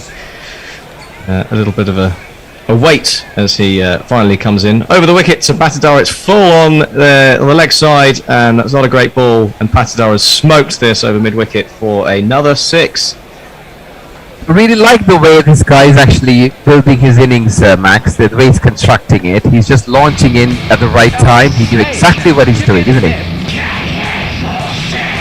It's been very mature actually, because he let Maxwell take the lead while he was in, and as soon as Maxwell departed, I think the very next ball, wasn't it, that he faced, he hit Yuzi Chahal for 6, and again he's going for it off Ashwin here. It's been a well thought out approach. And then again, I think they kind of approach it in blocks, like the first 5 overs, 10, 15, and then they know when to sort of say, hey, this is the right time. And it's amazing to watch. Lovely way the way he's paced innings so far. Yeah, well, Ashwin's comeback is to dish one up outside off stump, and he's not got hold of it. He's knocked it straight to the man on the boundary. Josh Butler's taken the catch very comfortably, and then realised that he's quite close to the boundary and tried to flick it up, but I think there's a chance here that his back heel has just flicked the rope. I think that's why he put the ball up straight away, Max. His gut feeling was that I'm touching the line. Yeah, he's not celebrating. I think he may have signalled for 6 as well. And Ravi Ashwin's looking like a man who's just been told that it's 6 and not a catch. If he can appeal that, he will. Ravichandran Ashwin. Just seeing the replay here as Josh Butler takes the catch and then lands going backwards, and he's taken it comfortably. He's looking down beneath him, and then he's just overbalanced and taken another step. He's flicked it up in the air, but from the angle that we're seeing, we can't quite tell what's happened. But I think he's just overbalanced while trying to check the position of his back foot on the boundary there, and we're seeing a little late reaction. What's your gut feeling, Max? I think it must be 6. Josh Butler's face tells the story there. Although the angles we were seeing were not particularly conclusive. He's given it out. It's given out. Well, there we go. I don't know. I'm as bewildered as you are. But they didn't show any replays, did they? Neither did they sort of. I don't know how the third umpire made the decision. However, Tony. That was definitely out. Was that definitely out? I don't know. Right. Well, there'll be a Tyres strategic time. Sorry, Woodstock Cricket. Sorry, strategic timeout. So Tony, you can get some tweets in shortly, but we'll just have another rumination about that wicket, shall we? Because for all the world and the reaction of Josh Butler and the reaction of Ravi Ashwin from consulting with the fielder, it looked like he'd overbalanced and his foot had grazed the boundary, and it certainly looked like he'd sort of seen that his foot hit the rope, kind of panicked and chucked it up. But then, we saw the replays, and they didn't really show a conclusive angle, so they just gave it out. How did the third umpire make the decision? Unless he's seeing something, I thought it's the same kind of. As far as I'm aware, the feed is supposed to be the same, isn't it? So. But there was nothing there to show. There was nothing conclusive there to sort of see. Anyway. I thought it was fine. I think what confused us more than anything was that Josh Butler either was playing it incredibly cool, or genuinely didn't know. So, and if he genuinely didn't know, it must have been literally just the faintest of brushes on the famous Toblerone. But there's no soft signal in the IPL, so I'm confused as to how the umpire came to the decision from the angles he saw. It wasn't clear. I don't know why they didn't use another angle, but either way. And the body language wasn't like as if they were accelerated, were they, in terms of celebration or animation? No, exactly. They were very subdued. And you thought they'd have thought it would have been a big celebration getting the man who just got 50 and looked like he was about to kick on. So, as it is, it's a wicket for Ravi Ashwin, and Rajat Patidar has to go 58 or 42. Let me ping through some messages. Yes. Leah has said, so the Amazon delivery gnome bought me this today. Should keep me entertained between the final and the start of the New Zealand series. It is a book called Hanafuda Games Sensu Edition. Learn how to play 37 great games. Okay. Looks kind of interesting. 37. There's only between now and New Zealand. How many days? What's today? Friday, Saturday. So 6 days, 37 games. You've got to rattle through them, Leah. Warren says, remind me, is the IPL Purple Cap award for the most creative swearing or the highest number of arse crack appearances? I think that's referring to the bear. to us. Chris the Choir is proving to us why he's called Chris the Choir, because he is positively, with some gusto, singing about Trent Bolt's mouth. If you're going to sing, and then we can see why he has the choir epithet, because he's singing rather well, so slightly falsetto. Have a look and see what you think. Jay Grover says, loving Tony's new cut. He now looks like a groovy dentist who'd give you more of the delicious pink water on the sly. Okay, the timeout is over, and it's Dinesh Karthik, so we'll jingle him up shortly. He's on strike to Ravi Ashwin and just pats it into the offside, and there is no run. Got to find him first. Keep going. Got to find it first. Dinesh Karthik, the man with a strike rate of 187 this IPL so far. He's had a fantastic renaissance year, and this is tucked into the offside for just an easy single to bring Lomro back on strike.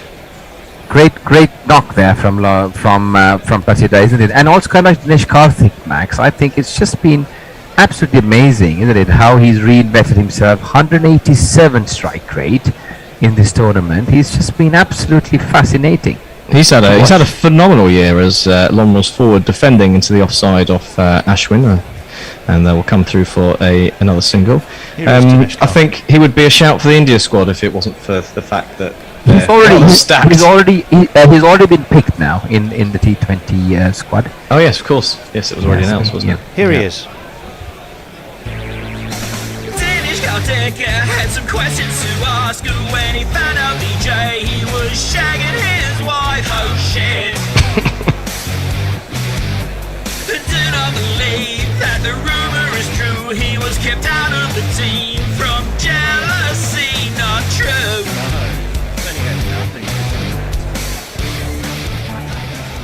Timeless, indeed. Have I got time for any more? No, I think I'd better let you concentrate on what's... So yeah, to amend my errant statement, fully deserving of his place in the India squad is Dinesh Karthik after the season, and nice to see him get a go as well.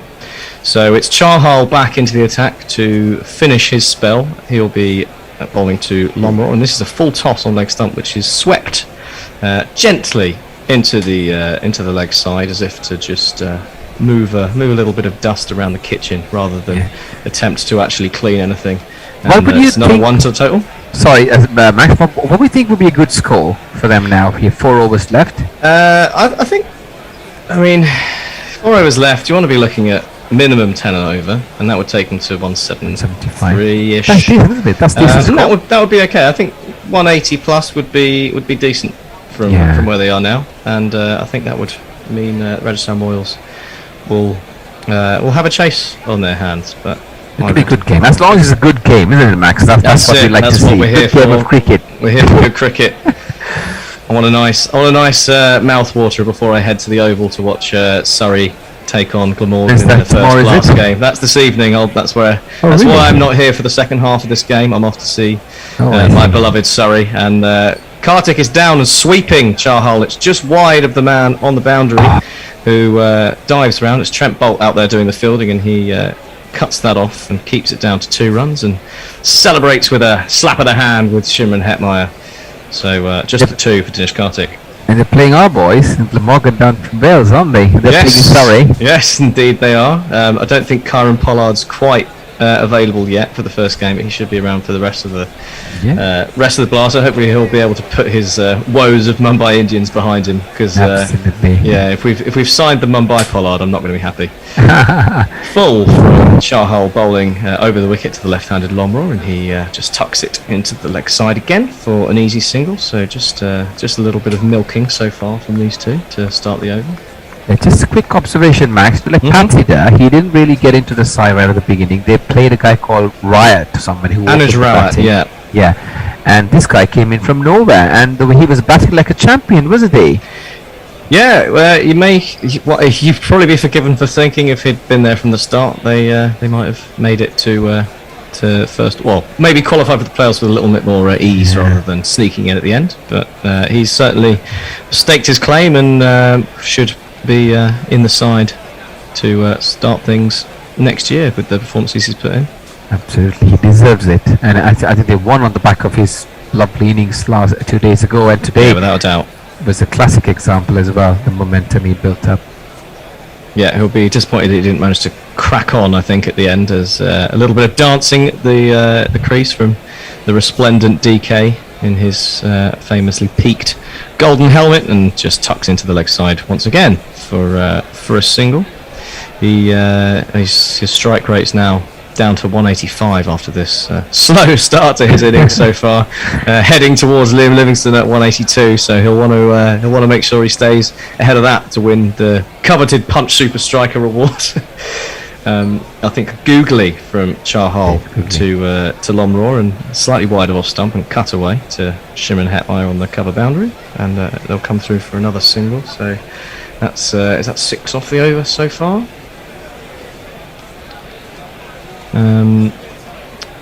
16.5 overs gone, 137 for 4 RCB. A very slow over so far, isn't it? As the runs are concerned, he's tried things up. Very clever bowling from Chahal. Yeah, still expensive though. He's 43. He's gone for, so he'll finish up with one outside off stump, which DK cuts away on the crouch, and there's a man coming round to do the fielding to prevent the boundary. So 2 to finish that. So that will be 8 from Chahal's final over, I think. And 100. The score's gone. Jay Grover carries on. Jay Grover continues. Also loving Bennett's changed his shirt. Ward's corruption hasn't encroached so far. Farong sent us a picture of a diving catch. I think it's Hetmeyer. Pretty fair catch. Invisible. It's Obed McCoy. It's Obed McCoy. Roger Melly says, I say, lads, can you please be more diligent with updating the score and the run rate and so on? I think that's a fair request. Leah says DK has had a few phenomenal years. First he made a name as a nagging charmer, then he was a great commentator on Sky, and now he smashes it around the IPL, a true polymath, which is presumably a parrot that can add up. Mayank says, I know you're on for the IPL, but I've never followed it, and I just wanted to check in and say I can't wait for the Test series next week. Some proper cricket finally on. Yes, stay with us, Mike. Stay with us. We've got a cracker in store, and obviously the final on Sunday. So why don't you listen, and we'll turn you onto the IPL. It's good, I promise. Jay Grover wants a Bennett versus Max slap fight, if only to drum up more interest in the 2020. Anything is better than La Leicestershire chance from yesterday. Yes. Fair enough. Right, well, Obed McCoy is in with the score at 139 for 4 off 17 overs, and it's just cut into the offside, not timed. I think it was it wasn't a slow ball. It was on pace, but not got hold of by Lomro. So just the one from it to take the score. Max, it's been a rather slow last over. Now I'm just thinking that the storm is just about to brew. It's the loss of Maxwell and Patidar, isn't it? Both going well. One man set, one man who was immediately striking it, and they've just not quite got the measure of things so far. So going a shade over 8. Shade over 8, the run rate. Yeah, shade over 8. So they've got to get going, and they've got to get going quick. It's less fewer than 3 overs to go now. So 17 balls left, 140 for 4. They will. They need to get a move on for sure. Just the man batting. Yeah. Obed McCoy, well, he's delivered a rather unspectacular full toss, but it's a slower ball. Boys. as the result, Dinesh Karthik's not quite managed to get hold of it, and it is again just fielded on the boundary. So just the one run, I think there. He kind of, it was a very uncanny kind of a slow ball, wasn't it? Just on the stumps, slower, and it was almost like a beamer kind of a length. It's very hard to pick, Max. They can be, it just comes through the light. They can be very difficult, those ones, especially when they tend to dip at the last minute. It looks like it's going to be a real juicy high one, and it just dips at the end, and Karthik content with the single. So it's left arm over, and Lomror tries something there, down on one knee and trying to paddle over the wicket keeper, but gets nothing on it, so it's straight through to the keeper, and a vital dot ball again for Obed McCoy. Just struggling a little bit here, RCB, to finish the innings off in style. RCB have certainly sort of stalled its proceedings. They're having a quick chat, and it's really great death bowling so far from McCoy. And who was bowling the last over? It was Chahal just finishing off his spell on the previous over. And this over the wicket from McCoy. It's back of a length, cut up in the air, and loops up to the man at point. And it's Ravi Ashwin to take his second catch of the day. And a pretty unspectacular effort from Mapal Lomror comes to an end. 8 off 10 for him. 141 for 5. Now. I think, Max, it was just the runs drying up, and they had to Another one bites the dust. Kitchen sink, isn't it? I think that is going to be out, Fred. Another one bites the dust. Let the dulcet tones of the bear finish before I respond, Bennett. But yeah, I think that's exactly the case. They had to go for it. They had to go for the runs. Lomror not really at the races today, and pretty poor effort from him. 8 from 10, not what you want, and that will bring Shabaz Ahmed to the crease. Another left-hander, and he's had another good season as well as a lot of the other RCB players in terms of runs down the order. So still a chance here for RCB to get to a competitive score. He's an exciting player. I mean, he's a batting all-rounder with his sort of left armers. He's a very clever cricketer. I've seen him on the field, runs around, throws himself about, he bats well, he bowls decent couple of overs, and last year he struggled to get into the side, but here he is, establish himself in this formidable lineup. I'm still hoping they'll sort of come up with some good display in the last few overs, Max, to have a good game. I hope so, yeah. I think they're going to need a good 20-30 to make the chase challenging, or they'll just need Obed McCoy to deliver one of these, Tony. As wide as the ocean. I was so busy signalling it, I've lost where the... Oh, here we go. It's one of these. Of course it is.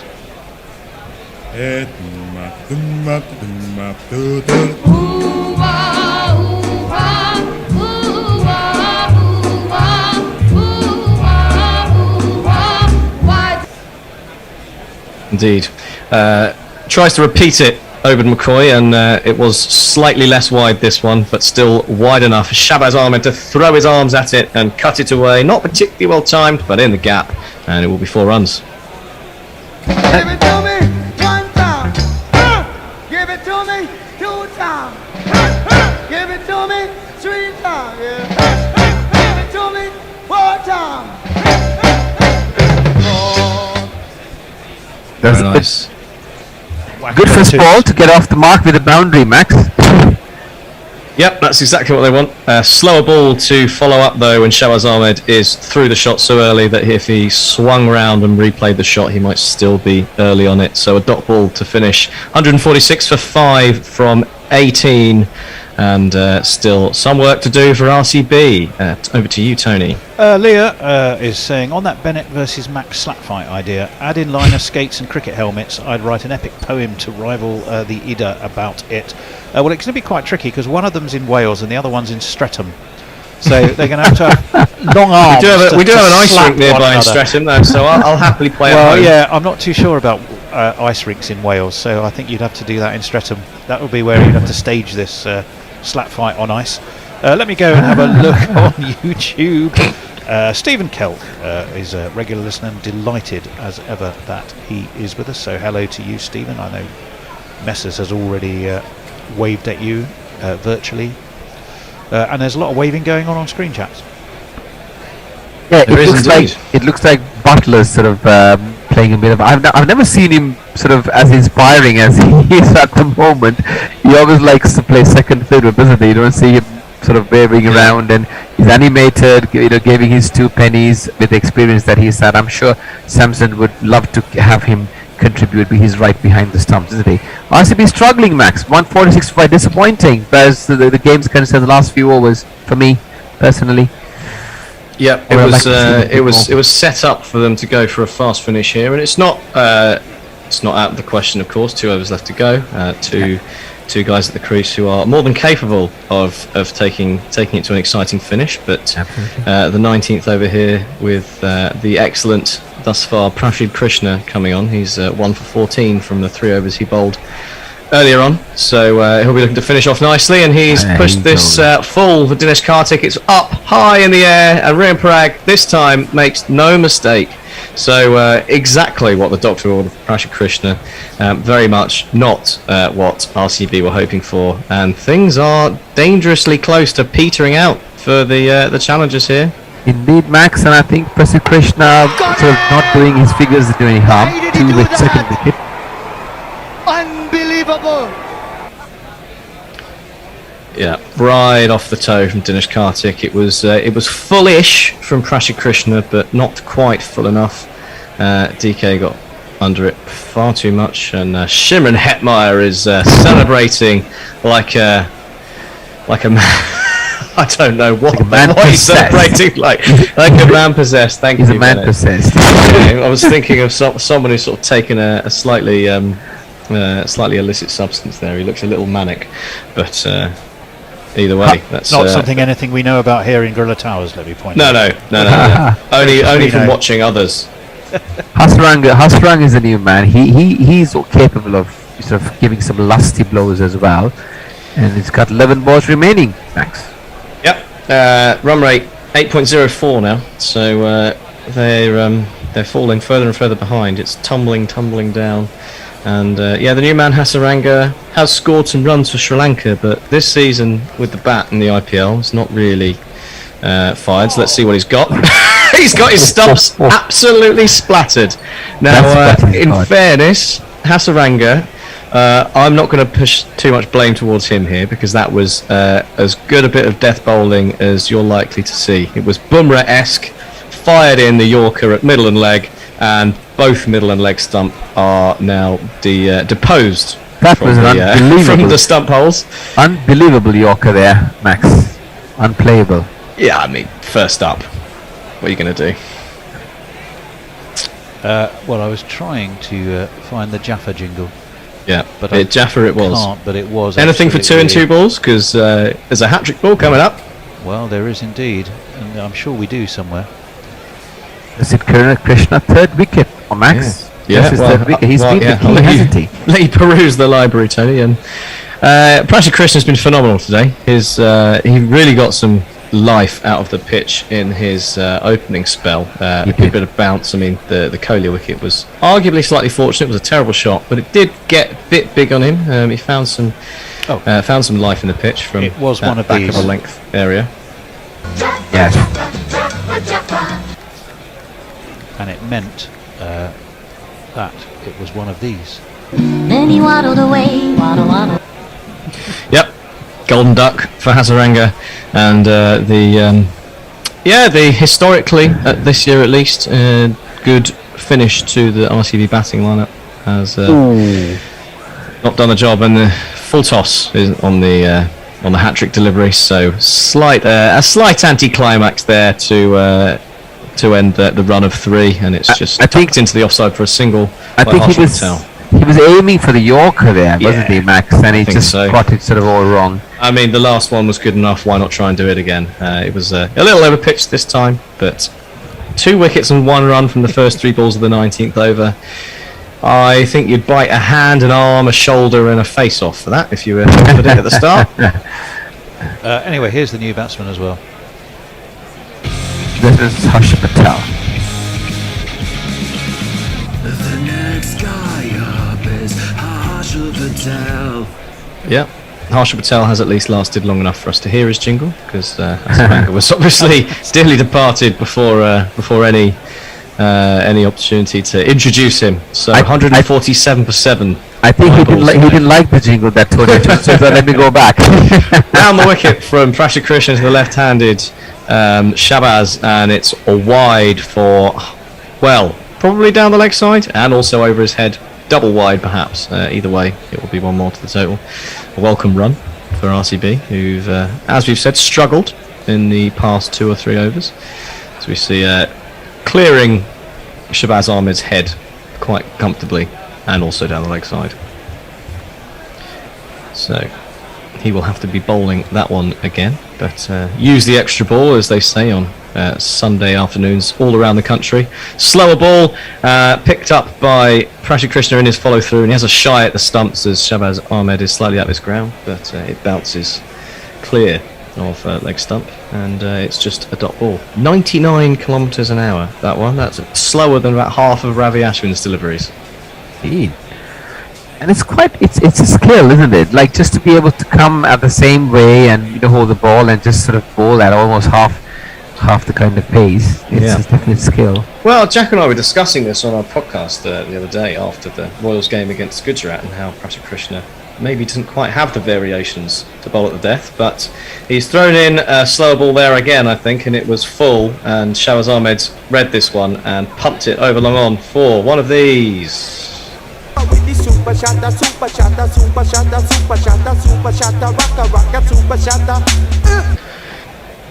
Yeah, it was indeed a slower ball, but much needed 6, Bennett.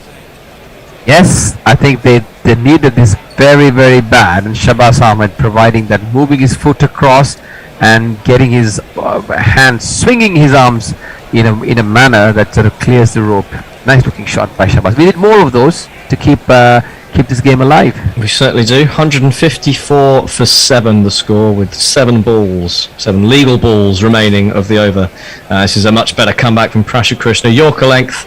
Shabaz Ahmed steps away to the leg side to try and give himself some room, followed by Prashant Krishna, and goes between batsman and leg stump for a dot ball to finish. So 8 from the over, 154 for 7 with 1 to go, and that was very close to bowling him.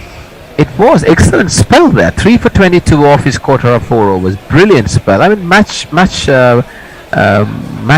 breathtaking sort of. I can imagine the IPL commentators are all discussing about how he could be the Dream 11 game changer of the match. I believe that's the correct sponsor for that particular award. Tony, how was Twitter looking with 1 over to go? Well, Jay is going, one of the many reasons Lear is a genius and will master all the games in one day is slap fights on ice, proper mint. The only illicit substances at Gorilla Towers are Tony's dentist liquid. Reports he were mates with Jim Jones and nothing but lies. Right, well, Oba McCoy is in very quickly, and Harsha Patel has tried to step away and paddle this over the leg side. He's done it like a man who doesn't know how to step away and paddle the ball over the leg side, and his off stump is promptly struck. So, in case you were wondering what I was getting at there, he's bowled him, it's 154 for 8. Harsha Patel bowled. This is really fucking bad. No. Yeah, not a great shot. It's just clipped the outside of the stump. But I mean, what do you think, Bennett? Is that the right choice from Harsha Patel there? Should he really be premeditating paddle shots, or should he just be getting Shabaz Ahmed on strike? Given the kind of position of the game, with all these wickets being lost, sort of like a bicycle stand, where one after the other the bikes sort of keep flowing down.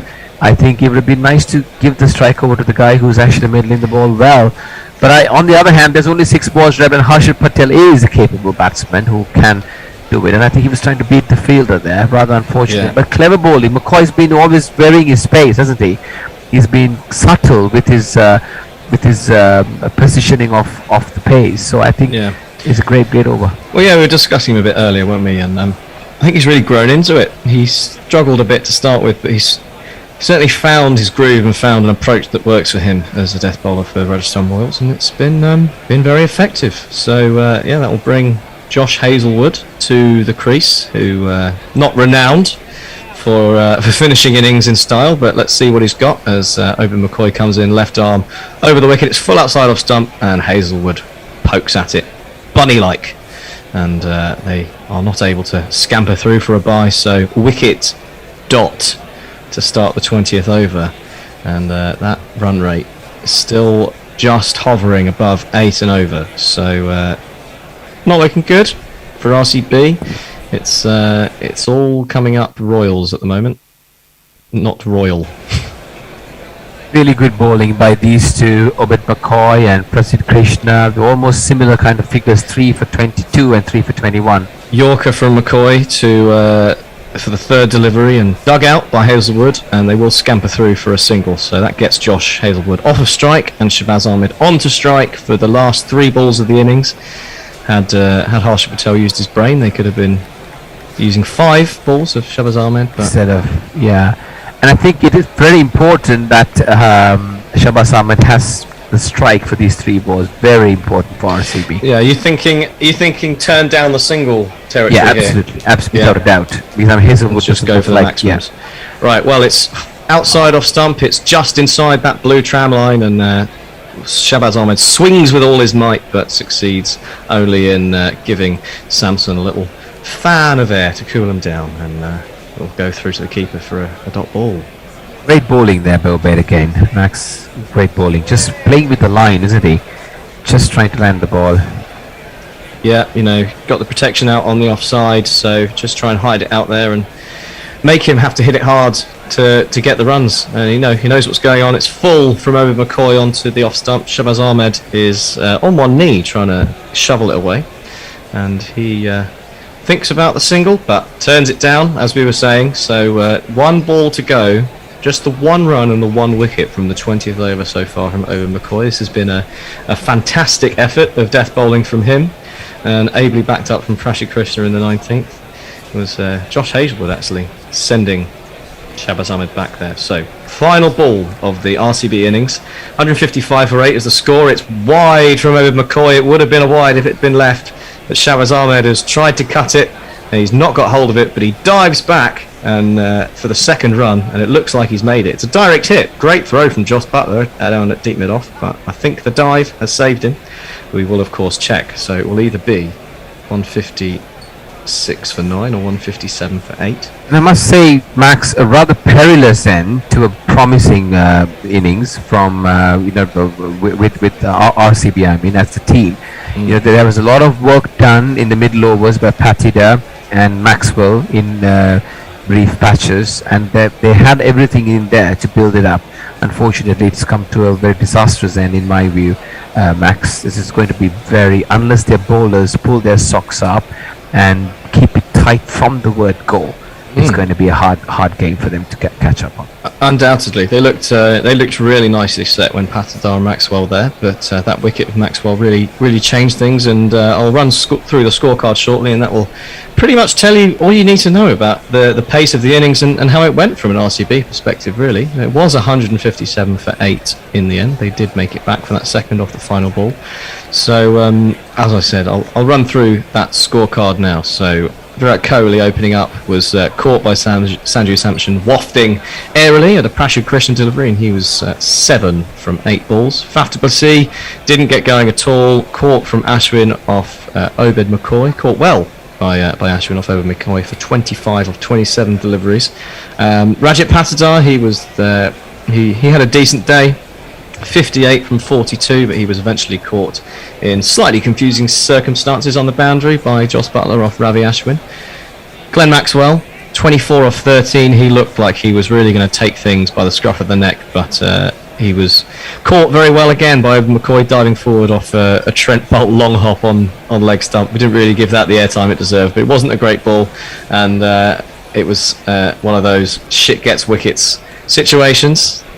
Mahabal Lomror, pretty useless, 8 off 10, caught Ashwin, bowled McCoy, did nothing except accelerate the demise of RCB. Dinesh Karthik again didn't get going, and he was caught by Rian Parag off Prasid Krishna. Shabazz Ahmed, 12 not out off 8 deliveries at the end. He did his best. Asaranga, as we said, bowled first ball by a wicked Yorker from Prasid Krishna.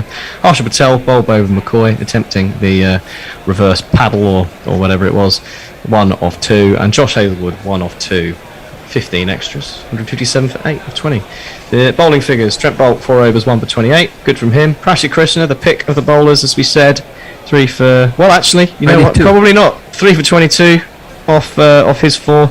Oban McCoy was 3 for 23 off his 4. So those two really doing the business for Rajasthan Royals. The spinners, the most expensive today: Ravi Ashwin 1 for 31 off 4, and Yuzi Chahal 0 for 45 off his 4. So the Bear is still in the running for the purple cap, but having been dropped for this game and for the final, should RR get there, Yuzi Chahal's still got a chance to take it away. And you think Hasaranga is going to have to really have a day of it if he's going to take the purple cap away from him. Before I go, I just want to break in and say I'm really conscious of health and safety conditions for guerrilla workers. You've been on for the last 20 overs, Max. Bennett, Indeed. You've been on for the last 15, and you're doing the next 13. So if you want to have a break for whatever reason for a few minutes, I'm sure Tony and I can waffle and talk about Max, Max is off. I just had one question for him before he goes. Though. It will take him a minute or two to go through the answer.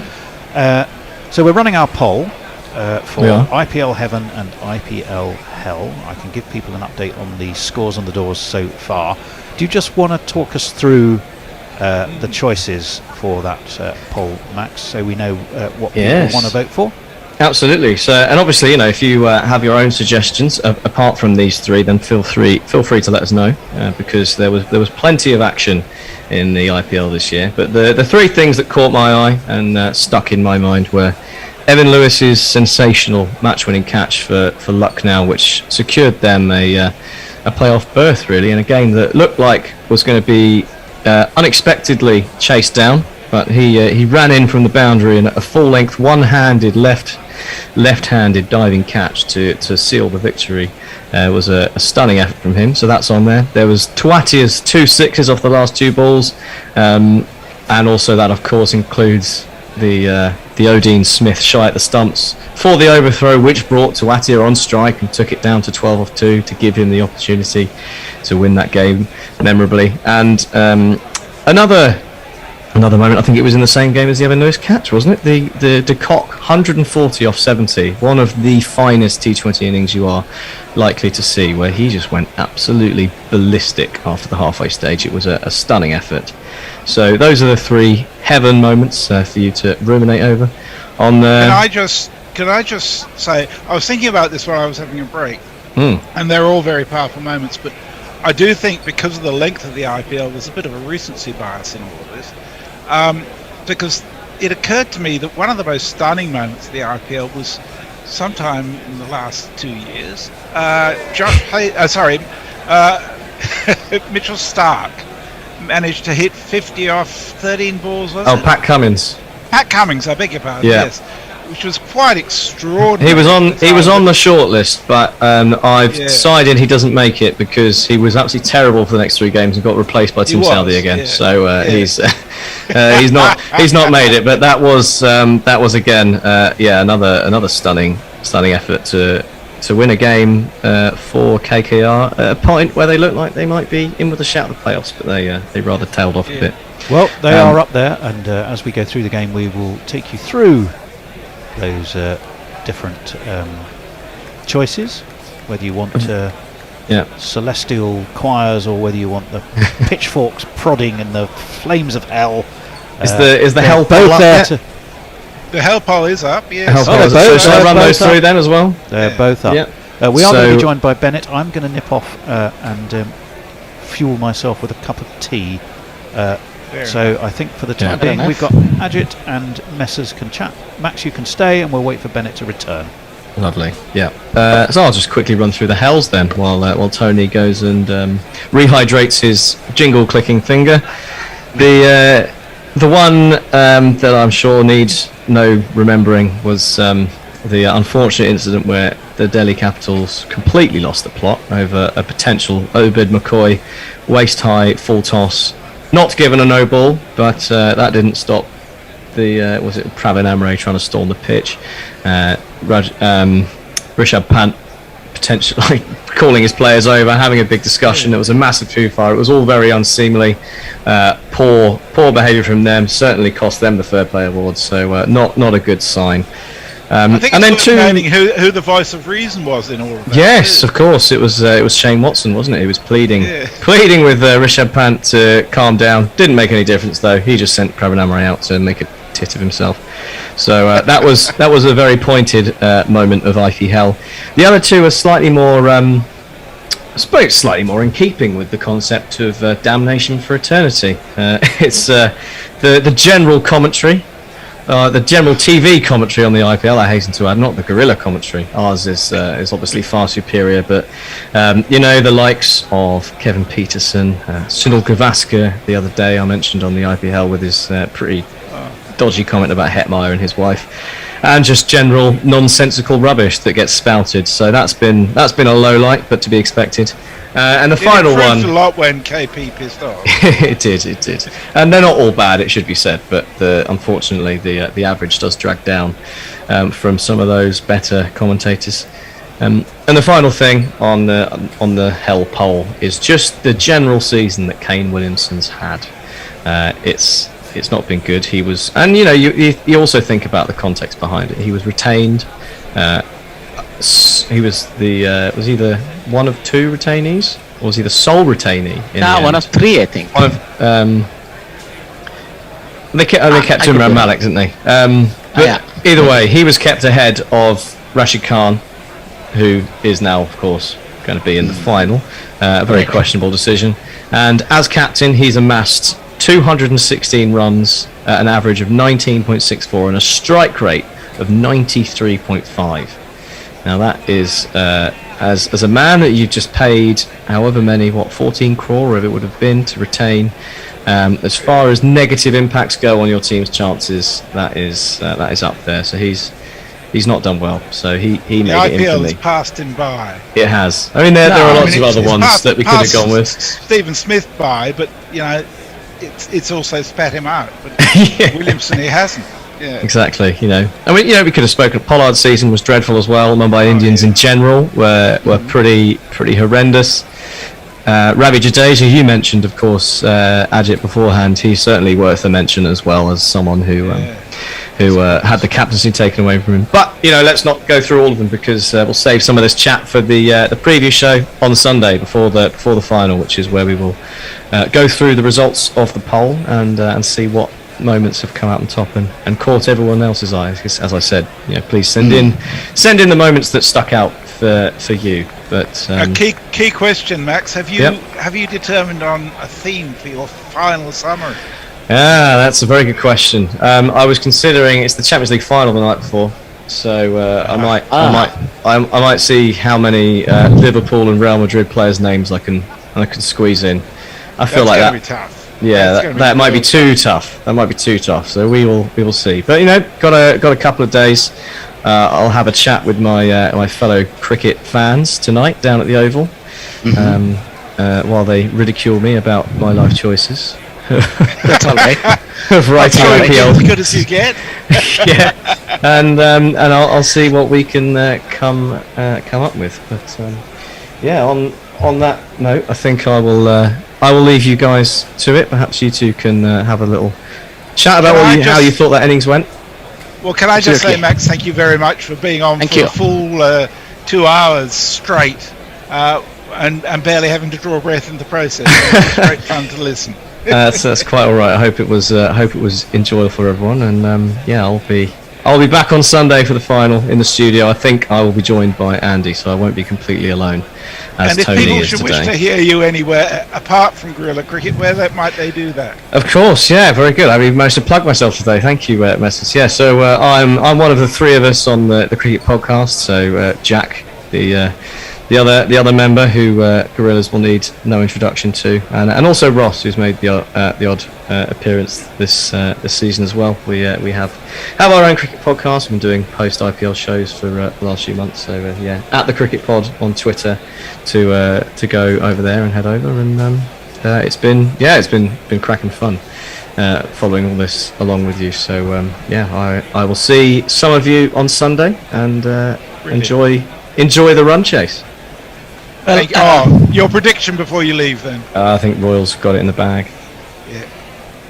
Well, look, before we actually discuss how badly RCB finished, they just made 34 for 5 in the last 5 overs. A small word of promotion for my own podcast. It's called the Armchair Cricket Podcast.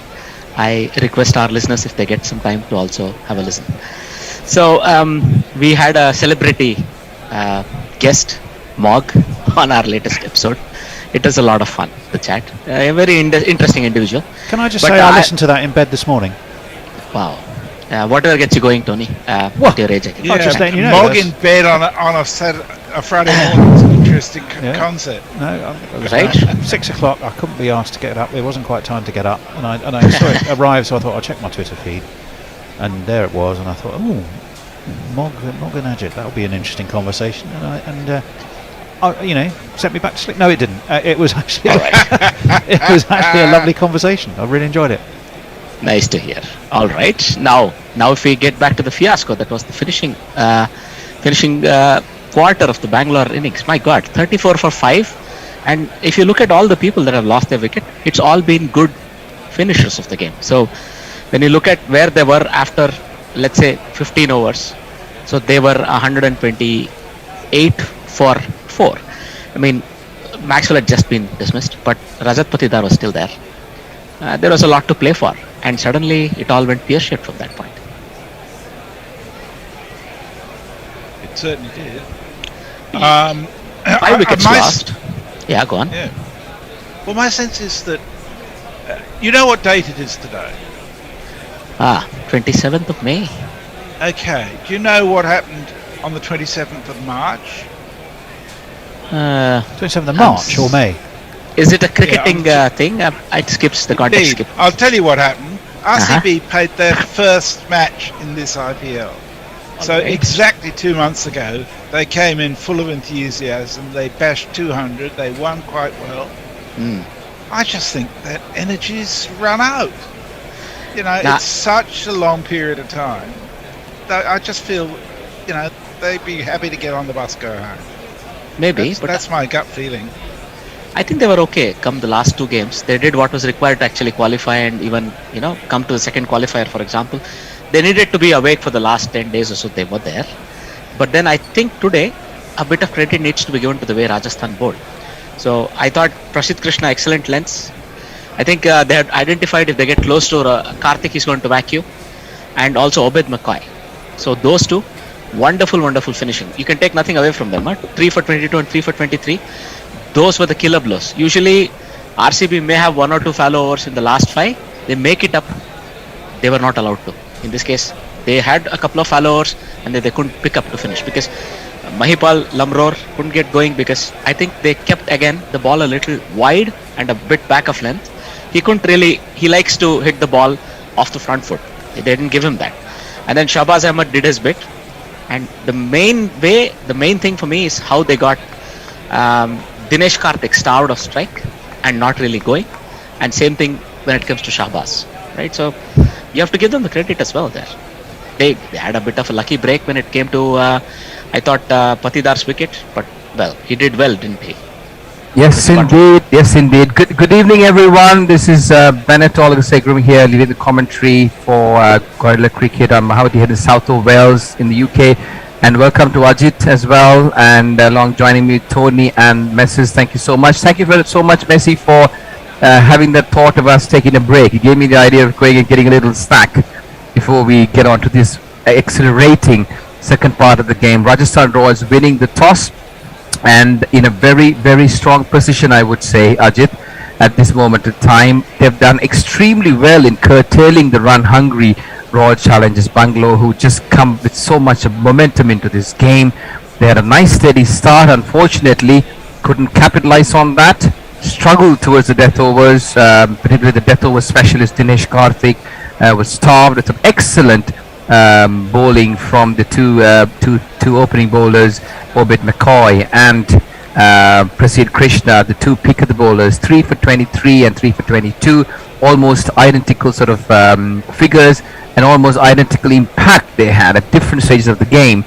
I thought Prasidh Krishna was the standout performer because he started the trot, didn't he, by getting this Virat Kohli out, and then actually sort of setting up the scene for more to come. Obed McCoy bowled beautifully at the death. He didn't play at the beginning of the season, and certainly proved his selection right. As Mohammad Siraj bowling the first of 158 to win. Here he comes in, nicely pitched outside the off stump, over pitch this time, and Jashwal going for the drive on the up and goes into the covers. There's no chance of a run.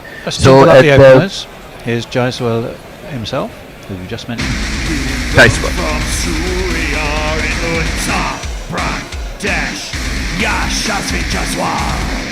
And here's the other opener. Prior Doesn't need much ain't no introduction. loss, 'cause we found someone Sutler. Okay, he can't spell Joss, but he also can't spell Butler. Joss. Siraj bowling the second ball. This one's again outside the off stump, a trying length there, and Jaspal plays it back into the covers, and there's no chance of a run. RCB will have to really bowl their hearts out, haven't they, Ajit, in order to sustain contention here? I dare say it's these first 6 overs. They'll have to build a bit of pressure. We know Jaiswal is the front runner when it comes to the amount of runs that's made. Butler takes his time setting his stall out, but it'll be Jaiswal and Samson if they get a breakthrough. So these two will have to be dismissed quickly. Indeed, as Siraj comes in, and this one's shortish, and again, as Ajit said, this one's heaved over the long leg area this time, or finer to the fine leg, and that's a 6, a mighty 6 to get off the mark and get the Rajasthan Royals off on the mark.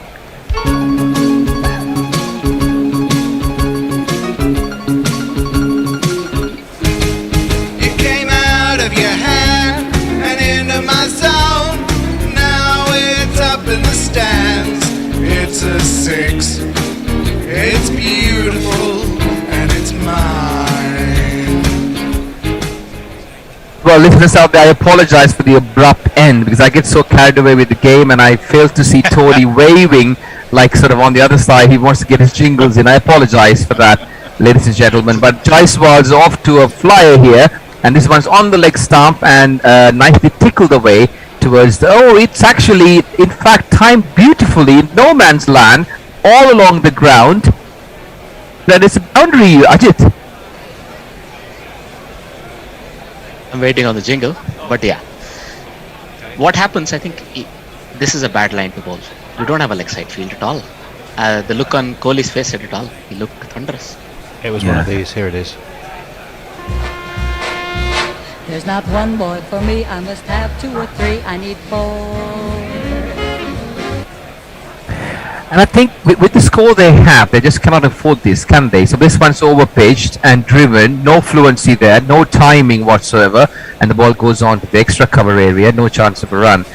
Mohammad Siraj, he's been not picked continuously. They prefer to go with Siddharth Kaul in the last few games. Siraj has not been as impressive as such, has he, Ajit, in the last few games? They managed to keep him there. He had a fallow period, but I think he came back well in the last couple of games. He bowled well, at least at the top in the power play. But I think this is going to be a real challenge. Indeed, Siraj comes in. This one's on the leg stump and lifts it high and soaring over the square leg area, and that's another 6. So 2 sixes and a boundary in the very first over. 16 for no loss. Jaiswal on 16. Butler not yet taken strike. Tony. 2, 4, 6. In Messi? the over gap, do we have any? Yeah. Messi? So, Yeah, sorry. Yes, we have. We've had a number of comments during the break, but I'll bring us up to date. Warren says, "Did I hear rightly that Max just plugged himself? Not before the watershed, surely." Leah says, "I can encourage all Guerrilla Cricket listeners to listen to Armchair Cricket Podcast. It is absolutely excellent." And I'm not only saying that because I was on there. Thank you. Thank you kindly. Jay wants to know if he missed out. I said no. And Leah says, on this day in 2001, Tony Stewart did the Andretti double and finished 6th in the Indianapolis 500 and 3rd in the Coca-Cola 600 at Charlotte. That's something I wouldn't have known, and I could have died without knowing, actually, Leah. But thank you for sharing. Thank you, Messi. Thank you. And it's Josh Hazelwood ball in the second over of this innings. They're chasing a target of 158, having to score around 8 runs an over, just below 8. They're actually already 16 in the very first over. Hazelwood, right arm over the weekend, and this one's on a good length. He's typical hard length test length that he bowls, and Butler, it's nice to get bat on ball, isn't it, right at the beginning when you're coming in there. Beautifully played, just on the front foot, defensively back to the ball. Butler's going to take his time, Ajit.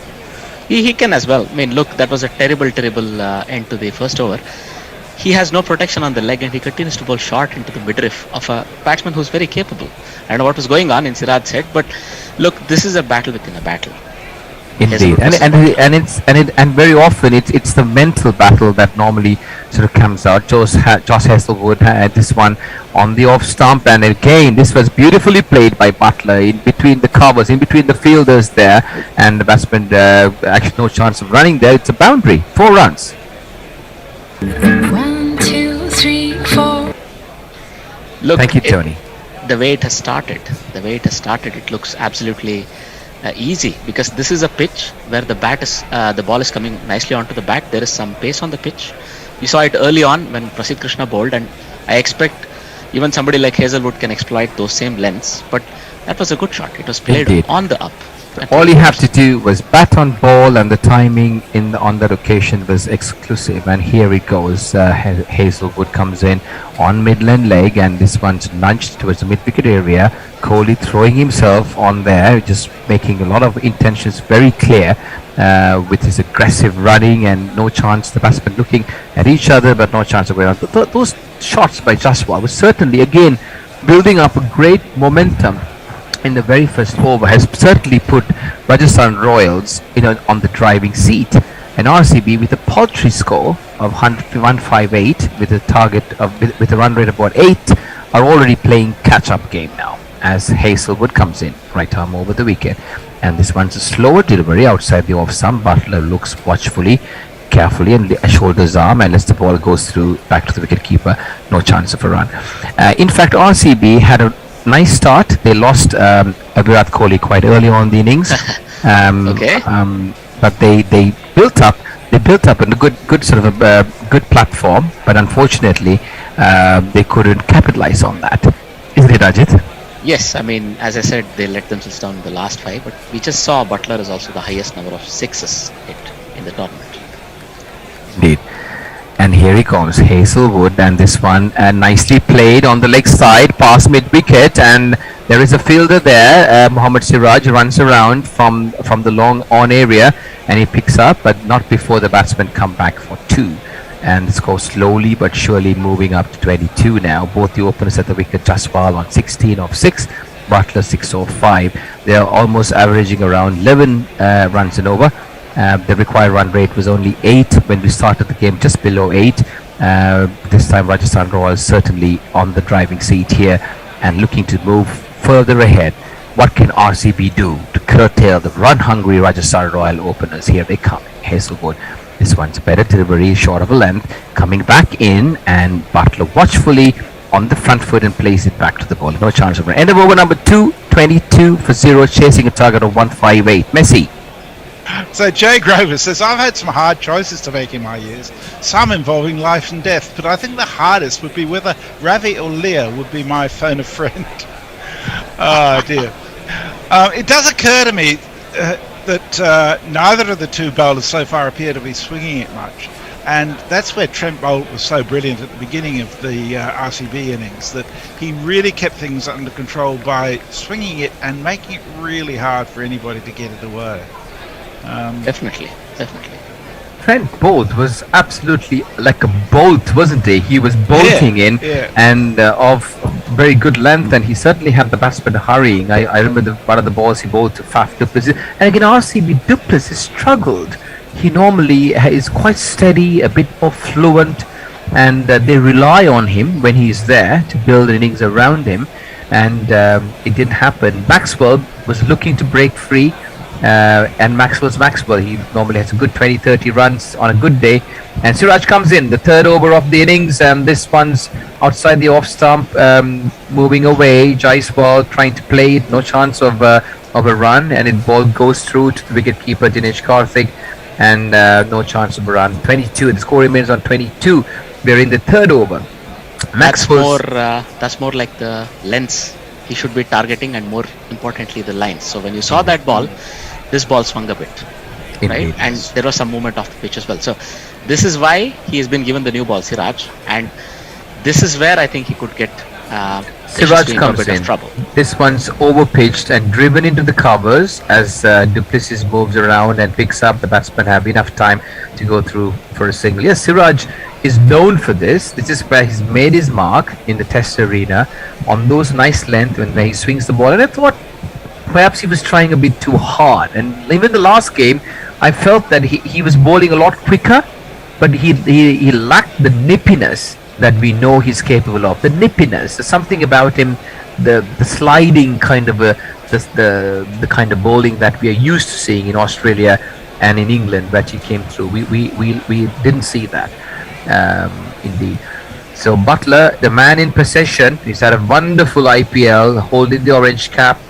He's been absolutely fantastic to watch. The way he constructs his innings, he'll be a key man. Siraj comes in, right arm over, quicker one. This one's shortish and he climbs up on him. Buttler on the back foot, watches it carefully and plays it into the covers. Ajit, what are your thoughts on how they're playing this? I think this over onwards, Siraj is concentrating better. I think he's not looking so much at his pace, but is thinking a bit more about the lengths. And Buttler, look, even the 2 shots that he got away in the previous over were more classic shots, right? So I think those big shots from Yashasvi has given him the freedom to express himself without any requirement to be very fast. Agreed. Siraj comes in over pitched, and this one's played uppishly. There's a jumping extra cover fielder there, but no chance of getting hands on the ball, and the ball goes off to the boundary. It's another first boundary. First boundary of this over, yes, and 2.4 overs, 27 for no wicket.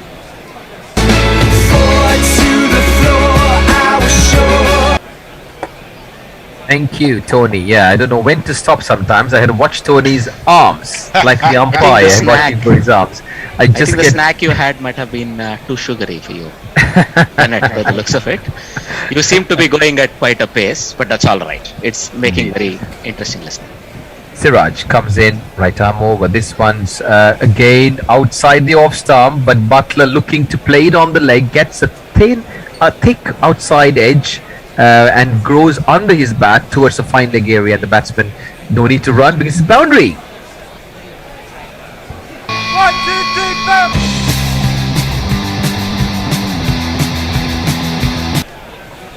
4. That was a bit unlucky. So he had bowled a beautiful slower ball, and he had the desired result that had Buttler swinging at it. It missed the leg stump by not a lot, but these are the things that you need to go your way if you need to tie down such a powerful batting lineup. Indeed, Buttler lucky to survive. He's always been lucky, hasn't he? He's had his moments where he stays on. Siraj, the unlucky bowler, comes in. This one's on the leg, and this one's Buttler special. He waits and hikes this one over the square leg area. There's no more chance of getting it. That's a mighty 6 over number 3, 37 for 0. Buttler on his way. Wow. So we're up to date with tweets at the moment. 6. So that was just to make it clear that you're not the only one who talks over the jingles. And don't feel special, Bennett. Everybody's done it, particularly since we've been using Zoom. So there's no guilt attached to it whatsoever. Thank you. It's and we're up to date on YouTube as well. So I'm pleased to say you can wibble as much as you like. That was a terrible over. That was another terrible over from Siraj. Look, the field was set back. You had 2 fielders, one square, one fine, deep in the leg, and the ball was expected to be at shoulder or head high. He bowled it beautifully in the hitting arc, close to the midriff, and we know how good Buttler's hand-eye coordination is. I dare say the first Rubicon is crossed here as far as Rajasthan is concerned. I was thinking 30. If they get to 30, 31 for no loss, even by the 5th over, they are still comfortable. And after 3, they are 37 for no loss. And there's a bowling change. And I question the fact of how they opened with 2 fast bowlers, because Maxwell's quite good right at the top, isn't he? He can take the pace off the ball. He's very crafty. He's a shrewd competitor, and here he is taking with the ball now. Oh, that's a good turn there for him on middle and off, turning away, held back a little bit, some kind of movement on the pitch there. 3, and Jaiswal plays it watchfully into the covers, giving himself room. Maxwell comes in again. Nice arm over. This one's again quicker length, and this time Jaiswal comes down the track and greets the ball and plays it towards the long off area. And I think that there was a little trick they perhaps missed by not bowling a slow bowler right up. They've got their trump card will be used in the middle overs, but Maxwell may have been a better bet. Ajit, what do you think? Yeah, I think so. But I mean, look, given that there are 2 fast bowlers, maybe it makes sense that they were looking to swing the ball, and they trusted their fast bowlers to do what Rajasthan did. Tony, do we have time for a jingle? Well, no. While Tony looks for Maxwell's I've got Glenn Maxwell jingle. here, but we'll wait. Here he goes, seconds. Maxwell. This one's hit quite uppishly, and very unfortunate that Mohammad Siraj running back towards the ball was hit up in the air, mid off, long off area, and he was unable to get under the ball. Maxwell almost got a breakthrough there. Butler living dangerously. He was looking to lift this one over the long off area, but from mid off, Siraj scrambles and picks up the ball. No chance of the catch being taken. Butler 22 off 11, and this one's played on the mid wicket area, and the batsmen go through for 1. They come back for 2, as there's a bit of running to do at the fielder on the deep end. Butler, I've noticed, if he can't get bat on ball, Ajit, usually he struggles. I think the 6 that he hit there, he looks so confident thereafter. That's given him the authority, the empowering ability to sort of break free. I think he gets those. He needs to get his hands and eyes into action as soon as possible. Get one of those nice hits out of the middle. Maxwell comes in. This one keeping low, but Butler playing it unconvincingly towards the mid wicket area, and no chance of a run. Yes, and once he's got those kind of shots in, he can hit anything, can he? Not. Oh, absolutely. Look, his hand eye is one of the best out there still. I mean, Maxwell comes in. This one's played into the covers. The batsman decide against a run. 4 overs gone, 42 for no loss. They're cruising this, aren't they? Jeff Perkins said you should be fine watching Tony's arms. It's his legs that can be distracting. And I have a challenge for you, Ajit. I would query whether you can come to a first Rubicon. There is but the one Rubicon, and once you crossed it, you crossed it. You can't cross it too often. I know what you mean. Rubicon was a river that Caesar crossed. I know what that meant. But, well, I could not come up with a better expression. I know crossing the Rubicon is sort of, there is no going back from here. I could have gone with the burn your boats, but that has a more finality to it. So I just meant, well, the first milestone, probably the word I should have used. You're right. Well, in the meantime, we get to see that Josh Butler, in this case, he's on the 3rd in terms of all the highest run scorers in IPL ever. So only David Warner, all-time scorers per season. I meant, so the highest run scorers per season. So this, he's number 3 on that list. Only Kohli and Warner ahead of him. And they both did it in 2016, isn't it? So that's a long way away, 5 years ago. So certainly something that perhaps if Rajasthan Royals wins, that he might eye to get a Shabaz Ahmed. Good sort of change in bowling there. And this one's hit uppishly in no man's land on the leg side by Jaiswal, and the batsmen come back for the 2nd run on the occasion. Jaiswal he's looking like as if he's going only one way, isn't it, Ajit? Indeed. Look, they don't have to fear anymore. At 40-42 for no loss, they've sort of already set up the base from which they have a very powerful middle order to follow. All they have to do is then play freely, and any amount of runs you take away is that much easy for the people that follow you. I mean, now the required run is dropped to 7.20. The current run is 10.56, and this one beautifully played with the full blade of the bat being shown and towards the long on area by Jaiswal, and the batsman just settled for 1. Shabaz Ahmed containing over so far. He's very, very crafty player. He is. He's very intelligent cricketer, I would say. He plays well within himself. He knows his strength and what he's capable of doing, and he exploits them to his true fashion. His credentials are very, very clear when he plays, and I've seen that in his batting and fielding as well. Very clear clarity. Here he comes in, left arm round through the wicket, And this one's on over pitched, and Butler this time swings, and he swings it clean over the long on. Another side mighty 6 for Butler to in that sort of he moves up to 30 or 15 balls, 51 for 0.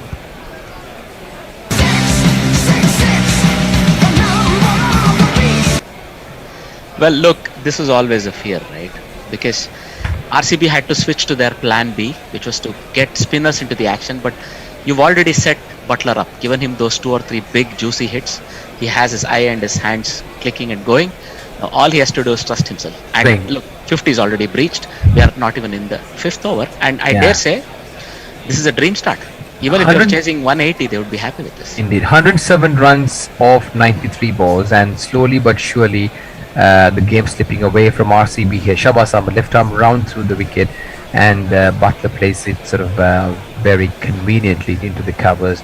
No chance of a run. Yes, I think Butler struggles initially, and before he gets those big shots going, that's when he's so inconsistent until he gets his timing, his hand-eye coordination, as you said, Ajit. So I think a slow bowler from one end may have done them some good. However, let's see what they have up their sleeve now.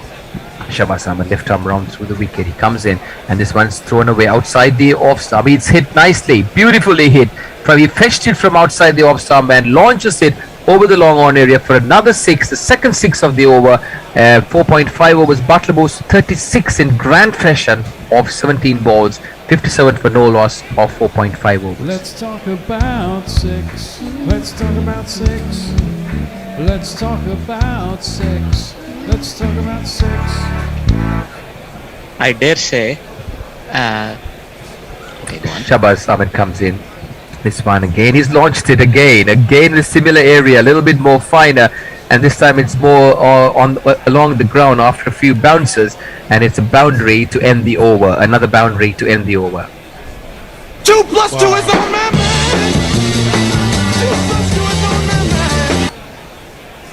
That was short, Tony. I didn't really realize you'd finished it. Yeah, it says you feel like we could almost go home now. Ravi says, I think Butler has now crossed 750 runs this season. Jay is disappointed. He says, where's Jay Solanke? He's like the John Galt of YouTube. Jay hasn't joined us today.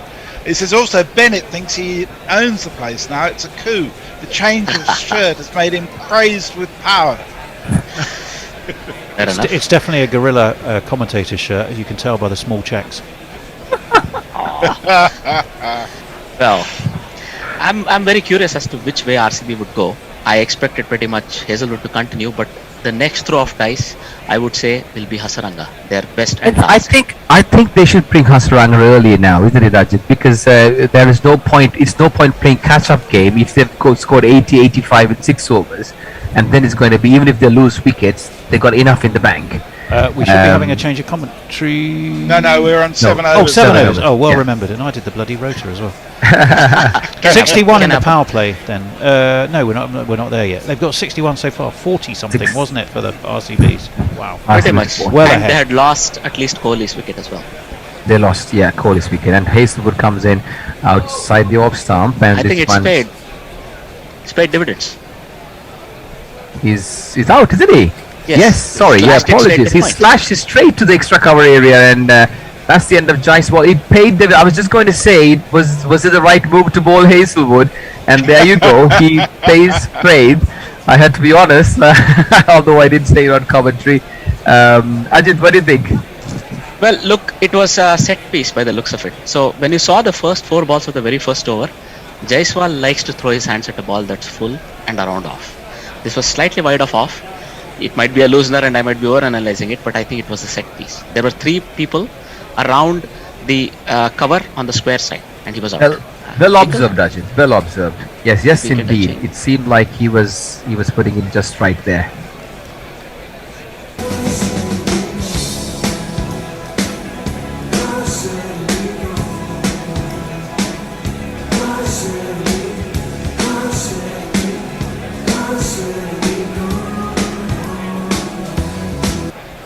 Rajasthan Royals chasing a victory target of 158 in the allotted 20 overs, cruising along, in grand fashion. Just lost their first wicket, Jaiswal, and this is the last of the eliminator games.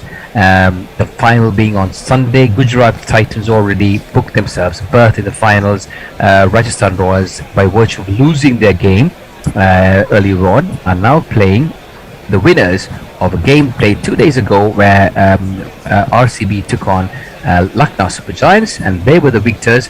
And here we are in the last eliminator. The winners of this will play in the grand final on Sunday. It's a new batsman in his Samson, the skipper Sanju Samson. It was a fantastic tournament so far, facing up to Josh Hazlewood. He comes in. Oh, that's a nice looking shot, played off the full blade, and it just goes back towards the bowling area. Samson, Ajit, he doesn't take time to settle and all that, isn't it? He has only one way he plays, the hard way. Well, yeah, I would make way for a jingle while I wait. Oh yeah, here he is. There's a new man. We got to the ground around 9, and by then, Sanju Samson had begun to shine. Your turn, Bennett.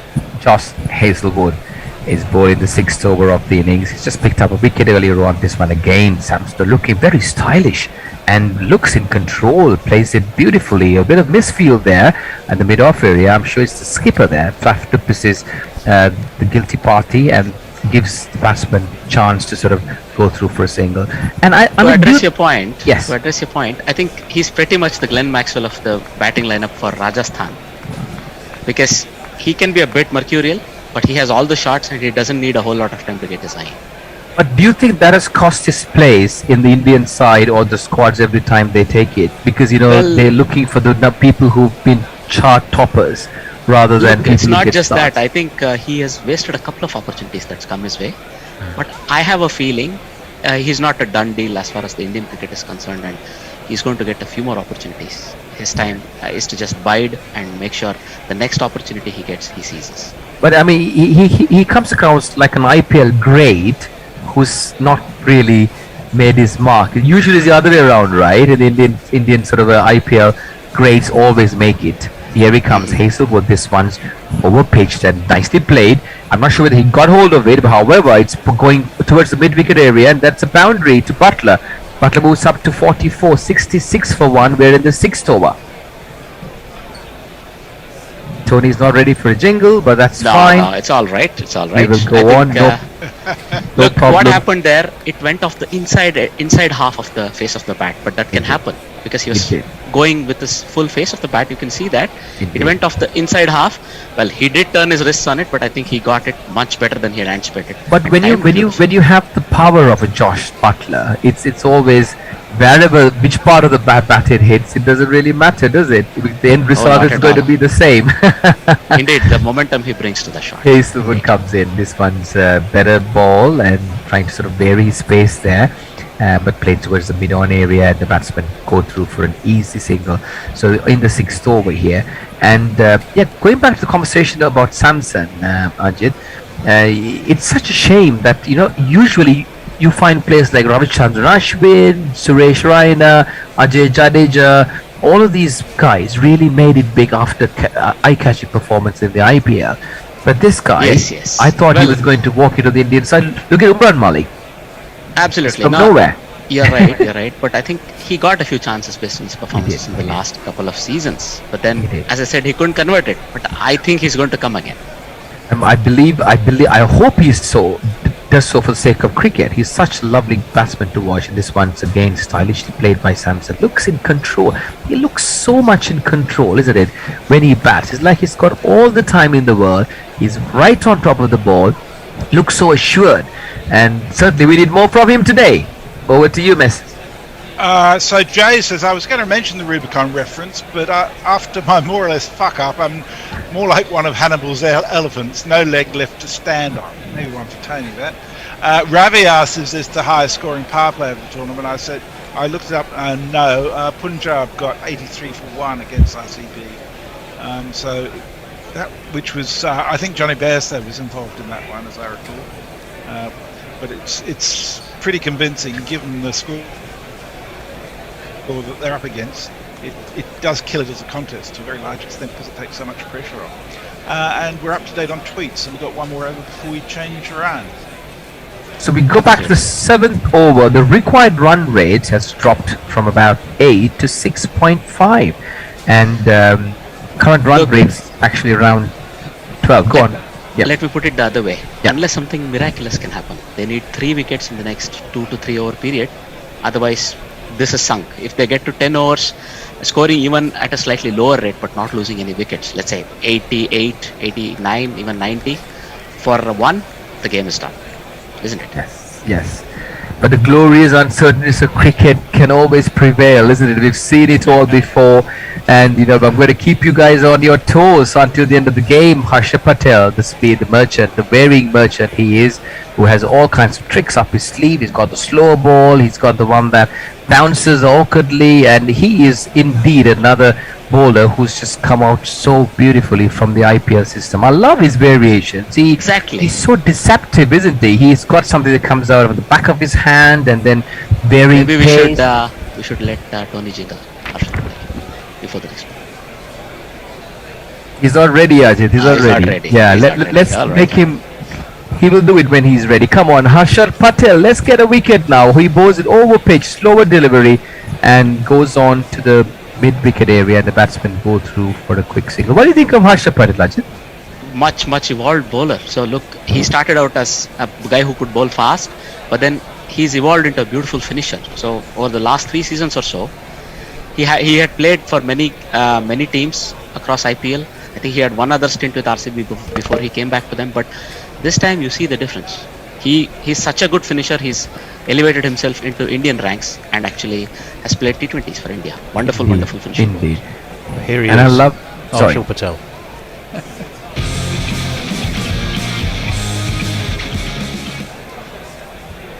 Harsha Patel comes in, and this one's gone a good length and plays into the covers. The batsmen have gone through for a quick single. Butler is on 46, Samson on 2 or 4. Harsha Patel ball in the 7th over. I think Harsha Patel and Hasaranga will be the key, Ajit, for me, because these two guys have to break the backbone of this innings if RCB have any glimmer of hope. Absolutely. I think they held Hasaranga back because of how good Butler is timing his straight hits of spinners. Correct. Harsha Patel slower ball again, as we spoke before, but Butler equal to the task. He drives it beautifully, launches onto that, and drives it delicately. Converts that into a juicy full-length delivery. It wasn't, but he converted that with his batting with so much confidence. That's his 50 or 23. Josh Butler. Absolutely. It's Nissan She. It's Nissan She. Great knock. Drawn out grinds and flashing cameos. Quite accumulation that just. There goes Harsha Patel again. This one's overpitched and played straight to the mid-off area. The batsman not looking for a run there. They've got enough now on this over. I think Butler, the way he's batting, Ajay, I have seen him in this murderous mode where he can just take. This is probably the fastest I've seen him in the last few games, where he scored 50. Can you imagine if he accelerates, how it'll be like?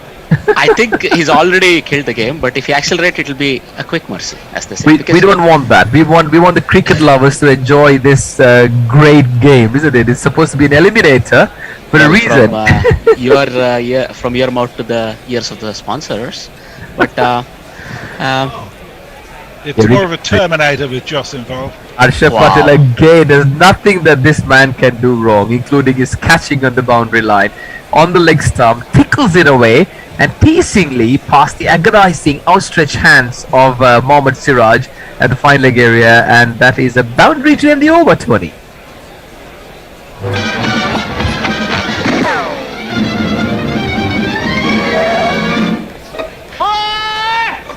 Well, having done no help at all. We're up to date on tweets, Tony, by the way. I was about to say, having done no help at all to my favorite team, it's better I sign off as quickly as possible. I'll let somebody else take over and maybe do a slightly better job than me in getting more wickets for them.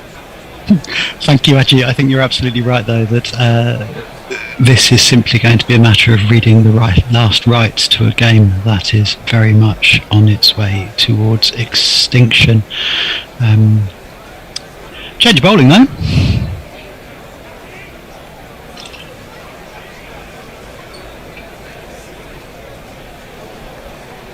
Mahinda Hasranga is back.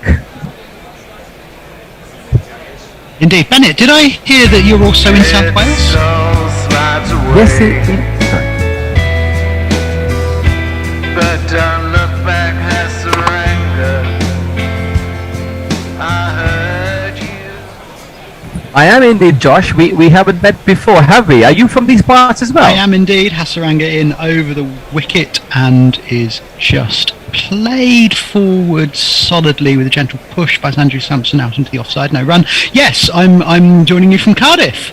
Oh, brilliant! So I'm in Rajasthan, just between Cardiff and Bristol, away from Newport. Ah, nice. Hasranga again. This time it's floated up and is driven beautifully. Beats the short-ish extra cover. Is fielded at orthodox extra. The batters take a single. That's nice way to sort of meet somebody on air doing commentary together. I'm actually a Londoner originally, but we decided to move here on our way back from Canada this time around. So oh wow, I moved here for work purposes in 2013. So yeah, I'm an adopted Welsh person. Same. So Rajasthan, is that sort of on the coast or north of Newport? That kind of area? it's more towards like Riska and do you know Riska? Yeah, Riska just beyond Newport from my perspective. That's correct, Hasranga yeah. again, this time lightly premeditated by Butler behind square on the leg side. I think he looked to play a full-blooded slog sweep and instead just paddled the ball very gently. Not even paddled really, just let the ball, caressed the ball round the corner just back with the square on the leg side for a single. They need do no more than that. This is a cakewalk for the Royals. The target 158. They are 79 for the loss of just that one wicket halfway through the 8th over. Hasranga in again. This time touch back of a length. Sampson pushes off the back for nothing more than a gentle defensive stroke that beats that short extra, and the batters take an agreed single. You think they actually brought Hasranga a bit too late, Josh? Hard to say. Yeah, I mean, in retrospect, hindsight of course always being perfect, it's hard to say that it wouldn't. Again, Hasranga in this time, filthy ball. It was a filthy spinner's long hop, but shit gets dot balls. Possibly Bennett. I mean, in retrospect, the opening gamble on the two quicks didn't pay off. They must have done it for a reason, but it's, I don't know, the target's not great. Anyway, this time filthy ball down the leg side. This time shit does not get a dot ball and it's clipped out towards long leg for a single. Just the 4 runs off it. The Royals 81 for 1 after 8. The target 158, and we are having a Armitage Shank sponsored loo break, if I recall, if I've read the screen correctly. Josh, just one quick thing before Tony sort of jumps in. In terms of when you have a paltry score as a score of 158, I mean certainly everyone was following these games would have been aware this is way short of what for an eliminator. I would have expected RCB to come up with something, something different to sort of test the batting, come with something different to start up the bowling. They used to open with Maxwell quite often, but today we saw two fast bowlers opening. Yeah, I wonder if it was a kind of gamble either to get through the overs quickly or possibly to use pace to take a couple of wickets. It clearly didn't pay off, but maybe on another day it might have done. I don't know. Yeah. I don't know. Any thoughts, Tony? No, not at the moment. Messages reminds us that the Punjab got 83 for 1 against RCB. Joe Grover says, I missed Lent, but I think I'm going to have gone the entire IPL without making a Josh Butler serial killer comment, so well done me. Well, there's still Sunday. Joe also said, Josh, how's your legal case going? I'm snowed under by top legal minds at the moment. Ravi Nair says, oi Josh, where's the cat? We need the cat. Yeah, where is the cat, Josh? The cats are shut out of my study. They think it's dinner time, so they would be a disturbance. I could perhaps let them in. I don't particularly want to leave the door open though. In fact, fuck it, I'll leave the door open, see if they want to come in. No, we're on a strategic loo break, so there won't be any balls. I'll just let you wibble. We can do that. Quite a difference in those power plays, goodness me. What was it? 46 for one RCB, 67 for one the Royals. That's the Butler effect. That's a full 20 runs on a power play is a big old advantage. 21 in fact. It's quite difficult to play the catch-up game in these conditions, isn't it? Like especially a big game such as this. It's a very, very difficult task to sort of overcome. And a good another 25-30 runs on the board for RCB may have been a different game altogether. Well, they've lost the one wicket, but I mean, you've also got, as long as Josh Butler is there, you have the feeling that they're in complete control, and therefore RCB need to take 2 wickets probably in a bit of a hurry, and one of those ideally would be Josh Butler. Indeed. Then it might open up something. Couldn't agree more with that. I mean, actually, to be honest, even with 2 wickets gone, the Royals are very much favourites. They need 77 off 72. Are we back live? We are indeed back live, and that was clipped out very, very gently. There was a touch of Michael Bevan or the Owen Morgan of that shot, taking the pace right off it. They could perhaps have got 2, didn't need them. Hit so slowly out towards deep mid wicket that the batsman could really just walk across for a single 1 run off the first ball of the over. It's almost like they could have a cup of coffee or a toast and come back. Oh, there are your cats in the background. There's Yuko just behind me. Oh, okay. Hello, Hugo. Hugo, is he? Yuko, all right. Yuko. Lovely. And I think... Sorry, go on.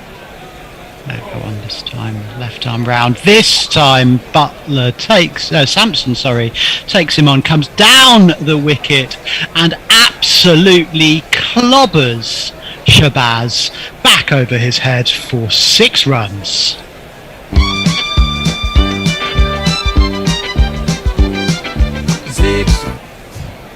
That was a threatening shot, wasn't it? He walked down the wicket and hit it with such ease. Didn't even get to the pitch of it. He was driving on the up. He was a good 1.5 feet behind the pitch, and yet he just clean hitting through the line back over the bowler's head for 6. Lovely to watch. Once again, this time looks to repeat the shot. This time through the covers, picks out deep extra along the ground for a single. I think the last 5 overs, they were expecting a Dinesh Karthik launch, wasn't it? So it didn't really work out. It was rather pathetic and agonizing to watch, the tail end of the innings. Sorry. This time Ahmed finds Butler's outside edge, but there's no slip in there, and it runs out to the 3rd man boundary for 4 runs. Meanwhile, I have 2 cats on me. Technically, one's on the back of the sofa. I think he might have been a bit harsh there. That I thought he angled the bat and dabbed that. No, I'll take it back. It was an outside edge. You were right. No, it was a thick outside edge, Tony. It was. Indeed. Do you reckon they should be attacking more after the slip to try and get some wickets? Hard question, isn't it? This time it's flayed out by Butler towards the deep backward point boundary for 4 more runs. 1, 2, 3, 4. I think they have to be attacking. The problem is they can't really afford to be because they've got so few runs to defend. But that's the only way. They're never going to defend them by trying to stem the flow of runs because they're down to below a run a ball required. Yeah. They've got to try and take the risk to take the wickets. Exactly. The problem is that doing that will just finish the game more quickly. Not that there's anything wrong with that. Ahmed in again, and this time it's driven hard on the bounce straight to mid-off for no run. that completes the 11th. I can't count. No, it's the 11th over. No, 9th over. Ninth over. Yeah, 9 complete. Farong says Josh needs a display box, then the four-legged critters will visit. Jay Grover says Bevan and Morgan references the faux Welsh now own Gorilla Cricket. This does rather seem to be sponsored by the Welsh Tourist Board today. So if you're in the Cardiff area or heading out of Cardiff towards Bristol, sort of Newport way, then do look out for either of these two. They'll be wearing their daffodil jumpers and carrying their leeks under their arms. Absolutely. Yeah. Actually, I'll be organised. Hasaranga continues this time. Ooh, lovely ball, floated up just inside the tram lines, and Sampson cuts it. I'm going to give him the benefit of the doubt this time. Yeah, that was the shot I thought Butler played. I'm not sure it went exactly where he wanted it to go, but it did go down to the third-man boundary for 4 more runs.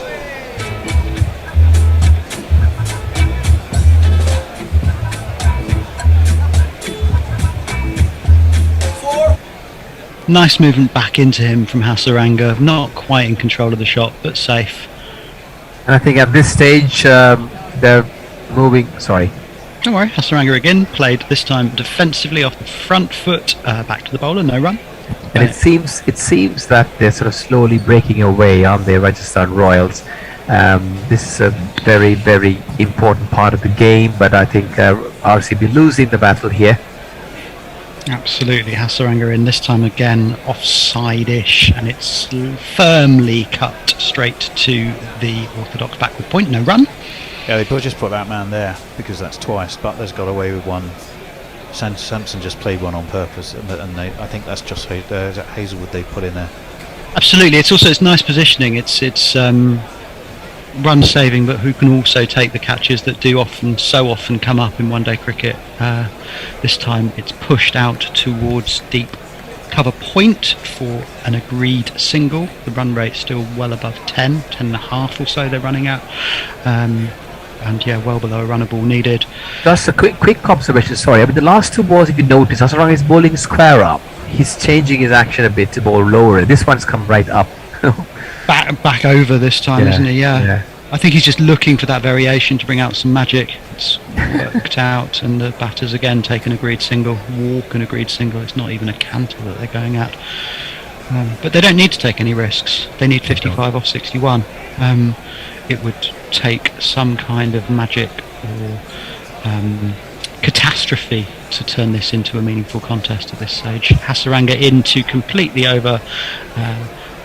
Back foot defensive by Sampson there, straight out of by Butler, straight out of the MCC coaching manual. No run needed. What page is it, Josh? Which page is it? 37 in the dog-eared copy that I used to read as a kid. Jay Grover, big fan of your cats there, is saying there's many reasons why I'd never appear on Gorilla Cricket, but the primary concern is that I'll never be as mint as Josh's cats. There you go. What was the court case you were talking about, Jay? I've got several on the go at the moment. Well, I probably might be inclined to gloss over that one. If it's the well, we're suing the surveyor with who advised us when we bought this place. So I'm not sure maybe Jay Jay's had in talking mind. about. Yeah, no. I can't think of anything else he might mean. Oh, I do have a question for one of our listeners, Brian. If you're still listening, let me know if you're there, and I will put something to you. We have a change of bowling. The as yet unup jingled bowler floats it up medium pace outside off stump, and it is something's happened. Is that an edge that's been dropped? It's been put down. There's the outcome is one run to the scoreboard. One run to the scoreboard. I'm not quite sure what happened. Will we see a replay? Dinesh Karthik has a guilty look on his face. He does, doesn't he? There he goes. Was it dropped? Let's see it in slow motion. Back of a length, touch of an outside edge. Ooh, terrible drop. Way up in the sky, little darling. And if it falls, I'll pick it up. Just pick it up, mate.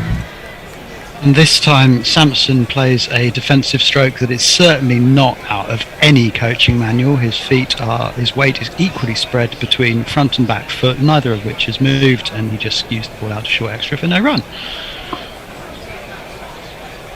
Terrible drop there. It will make absolutely no difference. Kartik looks at his gloves in disbelief as to how on earth he put that down.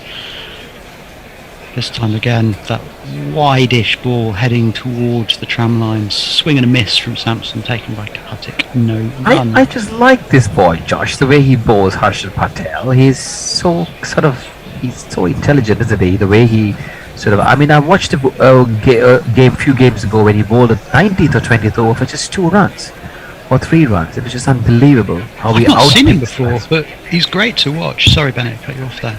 That's what I'm done. Yeah. Absolutely right. He's great to watch. Lovely variation, lovely line and length. This time he is picked up by Sampson. He sees the ball early. He's through the shot beautifully. It's sailing on and on and on over the long on boundary for 6 runs. It's even sailing now as we speak.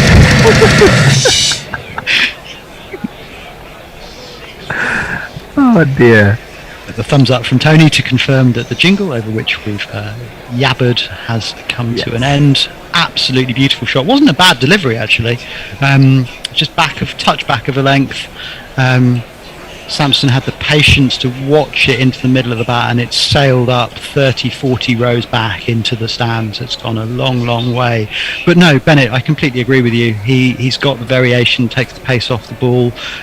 Maybe they should have brought him on earlier. I mean, risky in the power play. This time touch straighter, and it's pulled out along the ground to, let's call it cow for a single corner. Yeah, and I can see the reason why they tried to bowl Siraj and Hazelwood up front, because they have not been as successful bowling towards the end of the game, haven't they, Hazelwood and Siraj? But having said that, in terms of how they use Harshal Patel and Hasranga would have been the key. Once these 2 boys get their eyes in, Butler and Sampson, it's next to impossible. They can hit anything. Indeed. Patel in again, this time gently played. They're going to come back for 2. No, they're not going to come back for 2. There would have been 2 there for a very gentle ball that just didn't even trundle towards mid-wicket out to the circle because the field is back. They only, however, took the single. End of the 11th over, the score 112 for 1. Even I know that's 2 runs more than 10 and over. Sorry, they took a single, and it's time for a jingle now. And let's mingle, Josh, in the meantime. Oh my God, he's gone all Dylan Thomas on us now. It's in the Welsh takeover, we've suddenly gone for some Welsh poetry as well. Delivered in Sri Lankan style. I like that. What a combination. Leah says, who's that cat commentating there? Excellent. Let me see if I can get Lila on the microphone. They should get rid of that distracting hominid that takes up way too much of the screen now. I think that's you, Josh. I think so, indeed. This time Butler drives, can't quite beat the man running round from long on. Just the single there, rotating the strike nicely. Hasaranga, I think, just increasing the pace there a touch. I guess. I haven't got to find something. I haven't seen his googly yet, Josh. Has he bowled any at all? I think he has. I have seen one move away from the right-hander. This time it's more of a top spinner. It's sort of carved out towards backward point, no run. 113 for 1, 45 needed off, I think it's 52 balls. Yes, indeed. This should be a formality.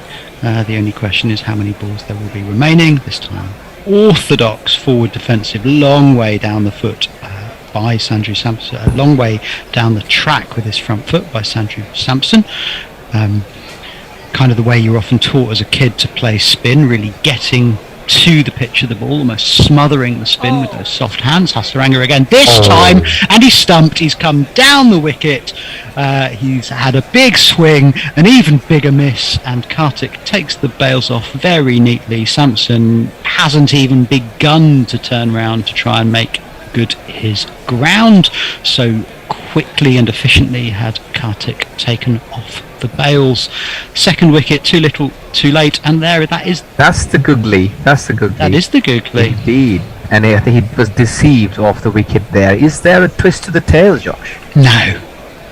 No chance? No, not a chance. Not yet. What on earth were you playing at? Oh! Was that the voice of the new MCC president? It is, yeah. And new MCC president and long-term very old bore, Stephen Fry. I think it'd be a kind of interesting choice. I was thinking back to that. Interesting drop. if you're interested in Stephen Fry. I'm thinking back to that drop from Dinesh Karthik. He seemed to look back down the track as though somehow it was the bowler's fault for bowling too. Finding the edge. Yeah, it was an extraordinary sort of reaction. It's almost like saying you were not supposed to bowl a good ball, by the way. Yeah, no, I know. It was just bizarre, wasn't it? A better ball would have got a thinner edge that would have been easy to take, perhaps. Like I've been sort of commenting a lot about the body language and sort of the last few games in RCB, and I must say the body language this game has been very disappointing. This is the time when the chips are low that you want to sort of bring the players out, try and get some motivation going and pump them up a bit. But I haven't seen that as much as I did in the last couple of games from RCB. We have not yet jingled up the new batter. He is a left-hander, clips the ball off his pads, just backward of square on the leg side. 1 run, gets off the mark, first ball. Are we going to hear who he is, Tony? It's this chap.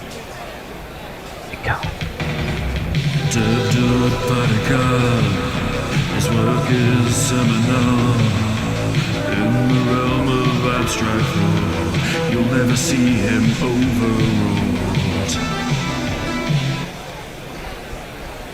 Butler has 69 off 36 deliveries so far. He's certainly been instrumental to the light work that the Royals so far are making of this target. It has not looked even remotely challenging, and that is for the most part down to his innings. He scored well over half of the total so far.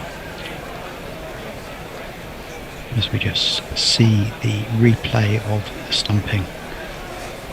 Lovely bit of bowling by Saranga, as you say. There was that googly Bennett. Yes, indeed. I mean, perhaps a little bit later on, isn't it? The wicket. If this happened a few overs earlier, may have been a possibility of getting a couple of quick wickets, Josh. But however, RCB is certainly going to pay the price for the lack of perhaps 35 runs in the back end of the innings. Yeah, they looked well short those last 5 overs, didn't they? They really had a platform to accelerate from. This time it's floated up by Hasaranga. It was there to be hit. Can't quite beat the bowler. Can Josh Butler? No run. Yeah, I mean, they got to a point, as you say, where what they really needed were 3-4 quick wickets in the power play, and they didn't come, which means we've got something of... I mean, that's the thing with 2020 cricket, isn't it? It can be so one-sided, it can be so clear. There isn't enough time in the game. If you had 2 innings, if you had multiple days, if they weren't limited in their overs, then there'd be more scope for something to happen. But as it is, this is basically where we're watching, hoping for a miracle, obviously for a miracle if you're a RCB fan, but also for a miracle if you just want an interesting cricket match. Absolutely. But if you recall the last edition of the IPL, the tournament we had... I don't remember any of them. They all blend into one for me. We had such an intense tournament. I remember there was a Sunday when they had back-to-back games, and there were 2 games that ended up in ties. Do you remember that, Tony? Vaguely, yes. There was a day of 2 games, and both games ended up as ties. Can you imagine? Super over.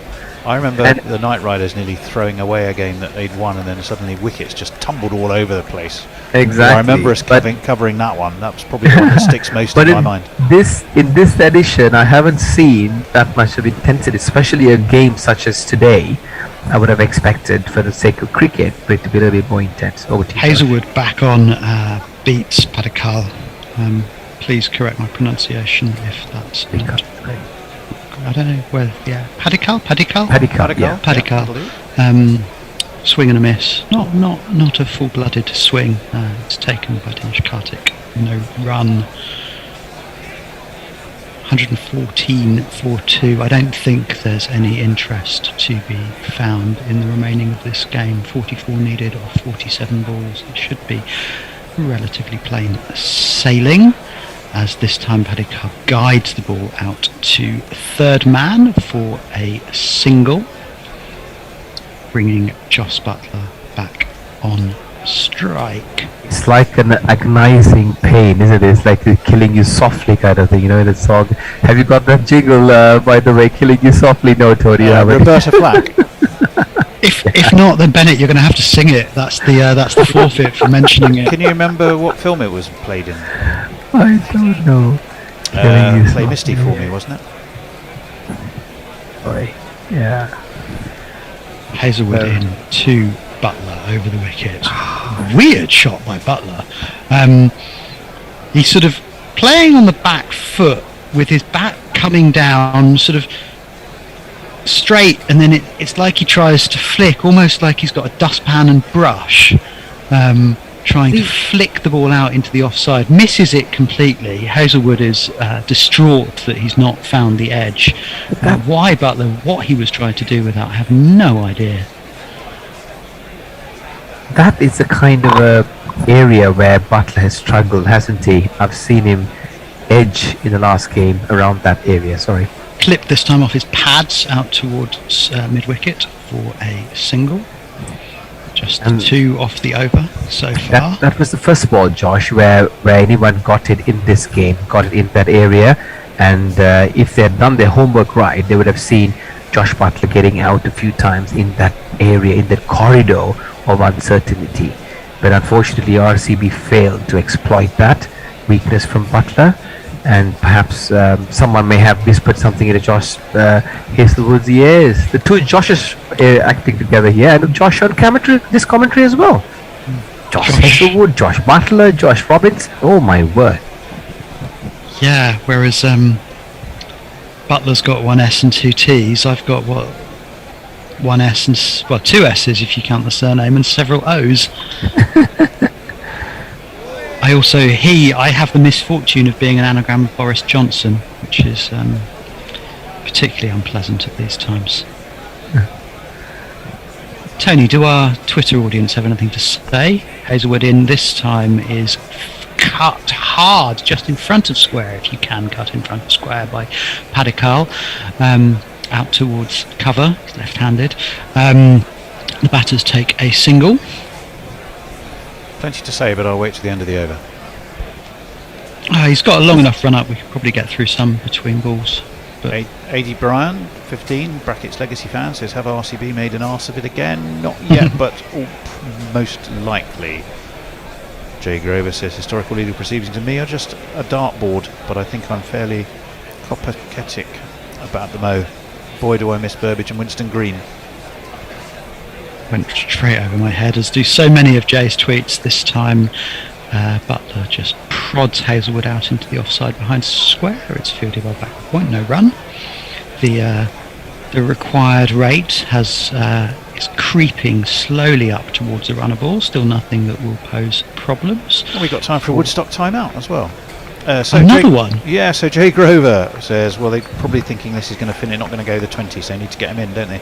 They need to have those ad breaks. Yes, Jay Grover says, after listening to Keith Richards' autobiography, I assumed Cat commentating were referring to Bennett.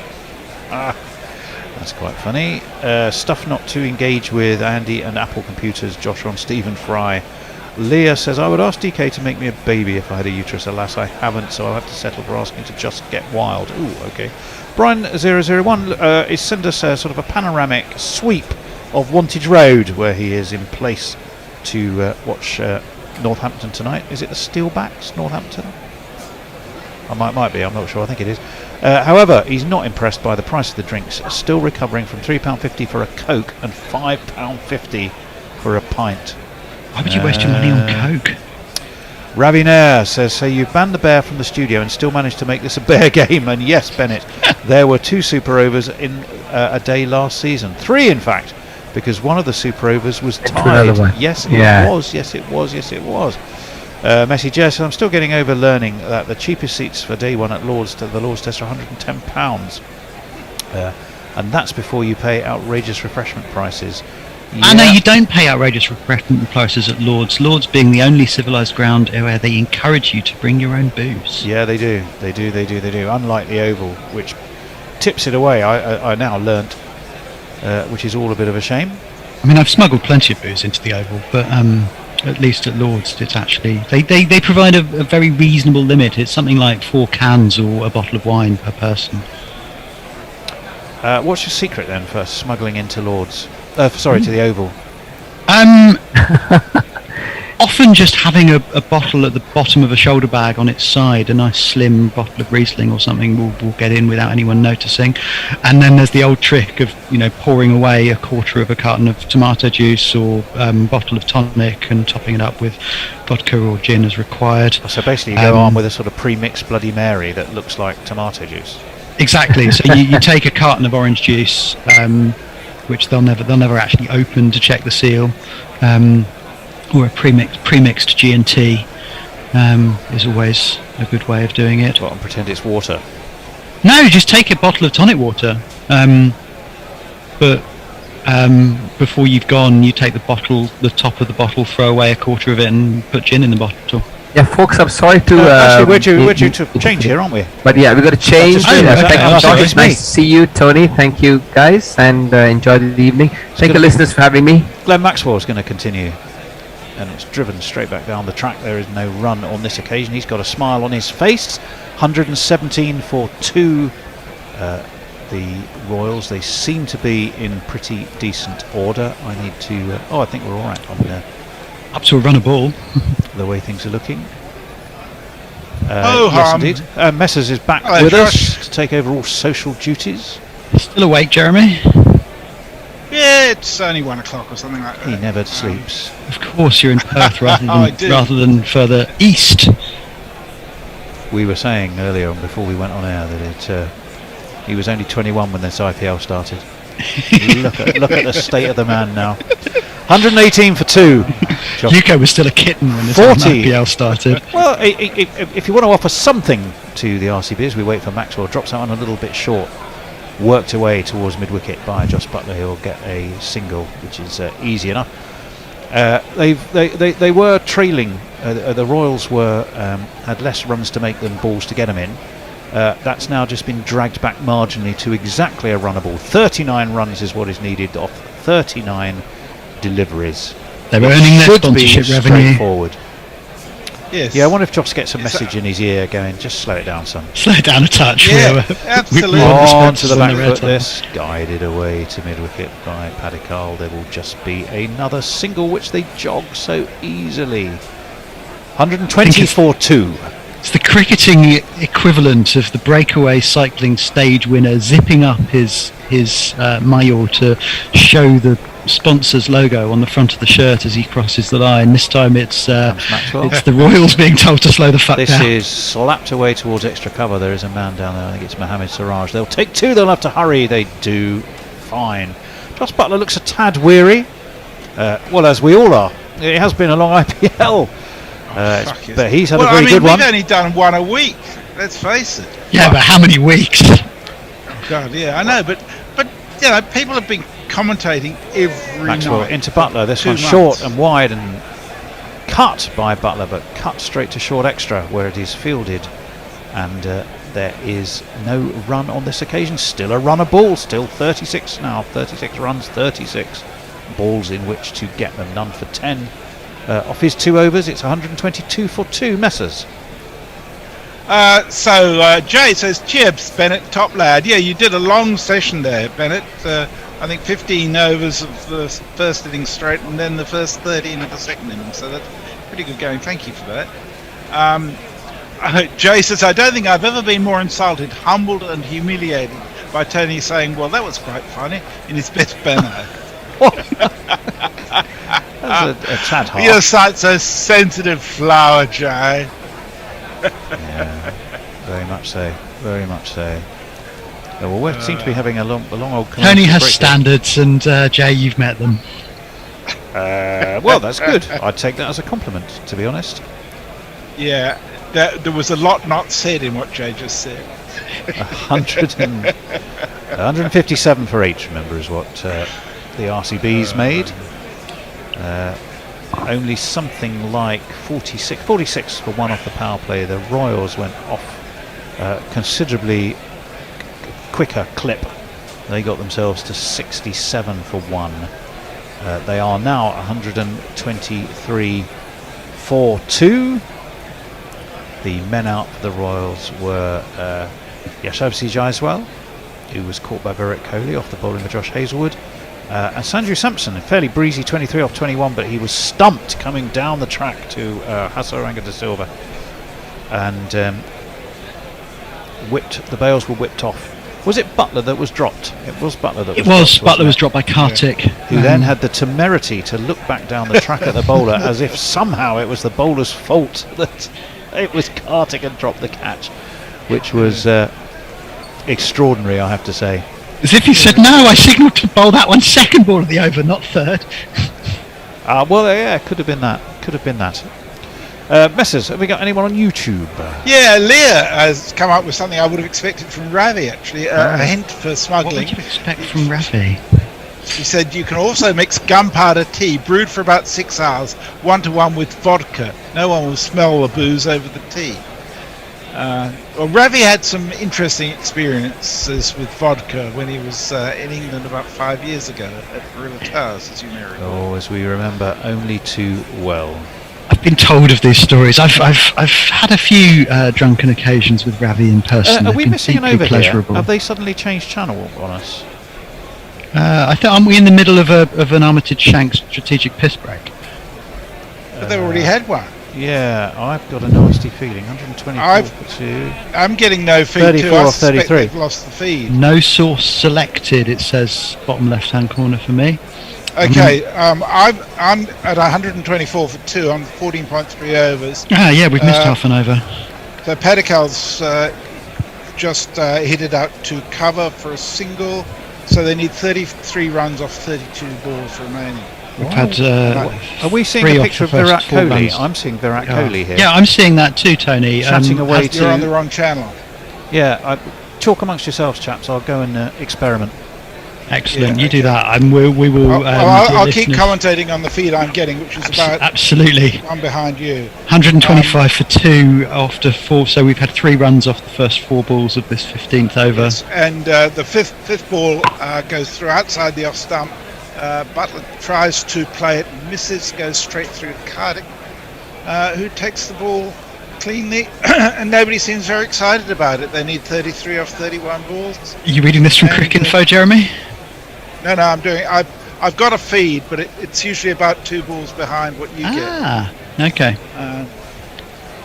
Meanwhile, so we are seeing Tony trying to change channel on the Skybox. IPL Qualifier 2. There we are. So they're coming up for the final ball of the 15th over. I can tell you what happened with it. Which is hit through the covers for a single by Butler, who moves on to 75. Padikal is 7 from 9 balls, and they need 32 runs off the remaining 5 overs. It looks like we've got the advert that's coming between overs. I think Sky have switched channels on you. Looks like it, doesn't it? Yeah. They've switched to Sky Cricket. That's what's happened. Yeah. Tony, try Sky Sports Cricket HD. Anyway. So Hasaranga is coming on to bowl the 16th over. Score is 126 for 2 after 15, with Butler on 75 from 47 and Padikal on 7 from 9. Butler is facing and doesn't look in the least bit stressed by any of this. This doesn't look right either. Vitality. Bowls on the leg stump, turns in slightly. Butler works it to the leg. It goes to deep wicket for a single, fielded by Kohli, who tosses it back to the bowl. This is Jeremy commentating off a dodgy feed on his phone. It looks like no, it's not a dodgy feed. It's quite a legitimate feed. It's just off the internet, and it's behind the live feed that you get because of the internet delay. That's all. So Hasaranga is coming into bowl. The second ball is the 16th over. Padikal's facing up, hits it out to long on for a single, and the score moves to 128 for 2. Which means that they require a further. I was going to tell you what they needed. They need 20 balls. Sorry, they've had 30 off 28 from the last 20 balls. And have you got the feedback? No. I'm just doing it from CrickBuzz, but CrickBuzz on my iPad it's still saying they need 30 off 27. They do indeed. I think the problem. Here we are. We can't quite bring you the 6 that we're about to see on the replay. Tony will doubtless be back in his seat very shortly. Here he comes. Oh yes, manoeuvring his amply right proportioned over long rear off, goes a mile back into chair and picking up the microphone as I speak. Well, that was all rather exciting. They switched over to the blast, which I have to say would be rather good. So it took me a while to figure out where they'd gone and hidden the IPL. I suppose. No, I guess the problem is that because the one disadvantage of not listening to the Sky commentary, of course, there are many advantages of not listening to it. But the one disadvantage is that we can't hear them tell us which channel they're switching to. Well, anyway, it's 134 for 2. Josh Butler is still there, 82 off 50. What a fine knock from him. This one is just angled off the edge of his bat. He sets off to take a single. There's a man at short third man, and Suyashan, he stops them getting a run. In a situation where there's a run there if you need it, but they don't, so no need to take the risk. That equation now is just again the runs needed are slightly less than the balls available, but Josh Butler says, well, to hell with that. He has absolutely launched that high over long on for one of these, not his first today, and you suspect it may not be his last.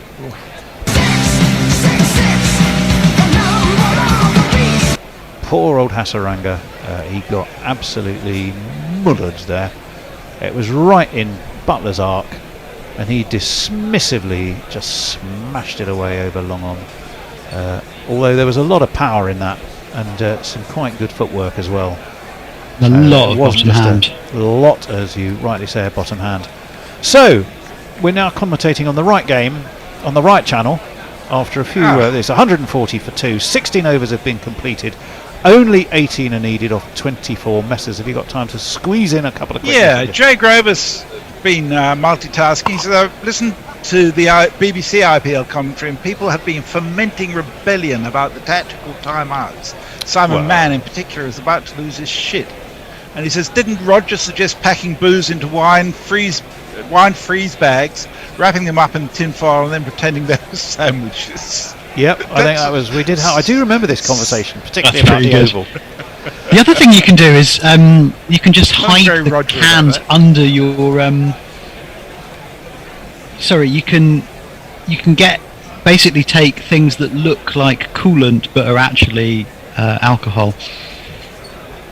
Well, Josh Butler, 75% boundary ratio today. That shows you the kind of form he has been in. He's on 88 from 52. 18 are needed.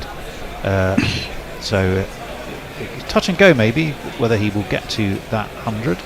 We'll get him in boundaries, Devdutt, he's saying. We'll get him in boundaries. Onto the back foot goes Devdutt Padikkal, and he does his part of the script perfectly, because he just eases this into the offside. They jog a single, and it gets Josh back onto strike with 17 runs needed off 23 deliveries. You seem to have picked up that habit of calling him Josh from Bennett, Tony. Yes. Do we call him Josh now? Okay. You did.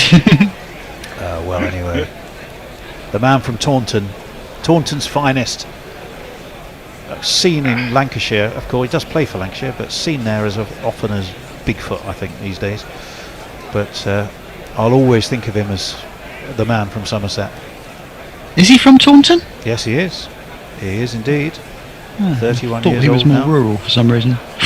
Oh, Taunton. Oh, well, okay. I'll stop there, just in case Annie's listening. But Taunton sounds pretty rural. This is a way down to backward point. This is a way down to backward point. They take a single. No, they took two. So 15 is what is needed off 22. Butler is on the 90 into 90, or he's on 90 exactly off 53. I'm not sure it's a nervous 90, but the job has still got to be done. The job has still got to be done. 143.42. What does this stadium hold? It's something like 132,000. I'm not sure there's that in there today, but nonetheless, it's the largest stadium in the world, I think. Oh, that's beautifully ramped from Butler. He skipped across. He ramped the ball down towards long leg, and it's gone for a very delicate but beautifully executed one of these. 2 + 2 is a man. Josh, what did you make of that from Joss? It was a lovely, lovely piece of limited overs cricket. I mean, they always say keep your eye on the ball, and although he was moving, rotating his body through 270 degrees in order just to help the ball on its way, you could see him watching it all the time as he did so. So beautiful. What's he got this time? Well, he has a swing. He's got that 100 in mind, but he doesn't really get hold of this. It just goes out towards mid-wicket. Josh Hazlewood, on this occasion, would consider himself possibly the winner of that particular battle. 10 needed. Butler needs 5 of them to bring up 3 figures. That's about right. 95 for Joss. 9 for Padikkal. So Padikkal, I wonder if he... I think, surely, chaps, the job is to get them over the line and not get a man a ton when you're in a game like this. So no, but Padikkal at the same time won't be wanting to hit a 6 and then Butler a 4 to finish on 99. Josh Hazlewood in. Padikkal leans back. Through it goes to Dinesh Karthik. And there is swaying out of the run. He did sway out the way very nicely. He did. He did. Left his feet and his waist and just proper yoga style backbend was that. Yoga style backbend. Yeah, you're absolutely right. Well, he was made to have to do that by Padikkal. I must say, I don't normally comment on advertising slogans, but I just noticed a picture of that car with the words underneath it, "Punch vibes with you," or something like that. I thought, well, that sounds much more like a sex toy than a car to me. Punch vibes with you. Punch vibes with you. Oh, hang on, he got an edge. I'll take this all back. Padikkal got an edge to that. I thought he'd tucked out the way, but it took the top edge of his bat. Padikkal has gone, so he has done his bit to try and get Josh Butler to his 100 by getting himself out. And I was going to say, he looked like he was in two minds as to whether to play an uppercut, but I thought he had pulled out of the shot. I thought, well, we all did. We all thought he'd missed it. Dinesh Karthik has taken one today. He's already dropped an important one, but he took that one. And Padikkal has gone. Even on the slow-mo replay, it didn't look like he'd got particularly close to the ball, did it? And if anything, it might get... I mean, maybe it caught glove, possibly? On your bike, mate. Well, it did. I think it just sort of rolled across the face of his bat, just well done. And that is what accounted for him. Well, the man coming to the crease is not a man to hang about either. It is this chap. I'm Shimron Hadmire. Sounds like an Israeli president. What do you reckon? Single to pinch the strike and then a couple of boundaries to make sure Butler stays on 95? It's all about getting over the line, wouldn't it? It's all about getting over the line. Do you reckon they've got a sweepstake on? You know, who could we? In my team, there's one person that there's a tradition we all try and... Well, it's not we all try and run him out, but anyone who hasn't has to join the club. Just guided away into the offside. No run. Remember, he's been run out by so many people. He's not only the oldest, but also the longest serving player on the team, and so many of us have run him out, not by chance, just by batting down the order. Butler now has his chance. He's going to face up on 95, but he'll probably get out. Jeff Perkins says his message is getting a feed straight from his bookie. Jay says, I've paid nigh on £5 a pint for watered down John Smith's at Horicon, but got so overwhelmed by the armpit smell and the glory of Malcolm McDowell that it didn't matter. Farong says, perhaps you needed the John Smiths though. Yeah, likely Victor. perhaps a few overs from that match as well. Jay says it sounds like a ball ache. I'll just go back to heroin. Seems a lot easier.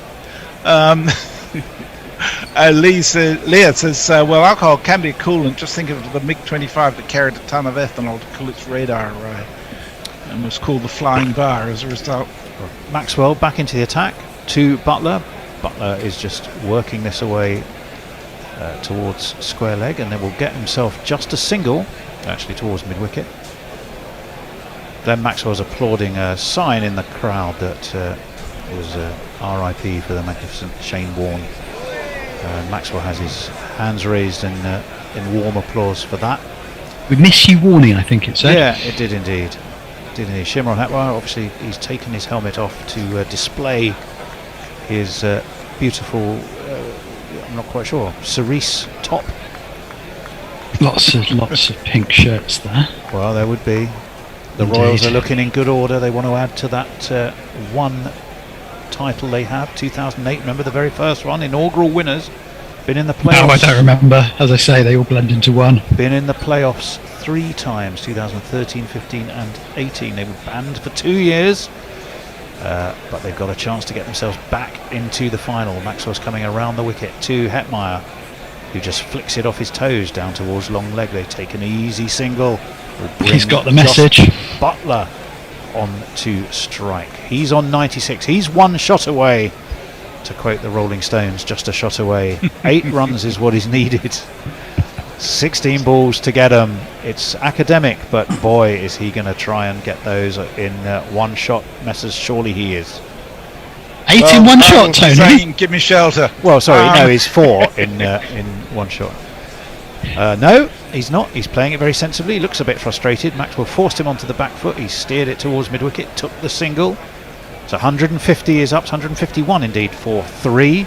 7 is what is needed. 15 balls to get it. That's academic, one feels. Will Josh Butler, though, get to another IPL century? Will Hetmyer let him? Troll him. Will he? I reckon they've bowled an extra 4 overs because they've slowed down so much.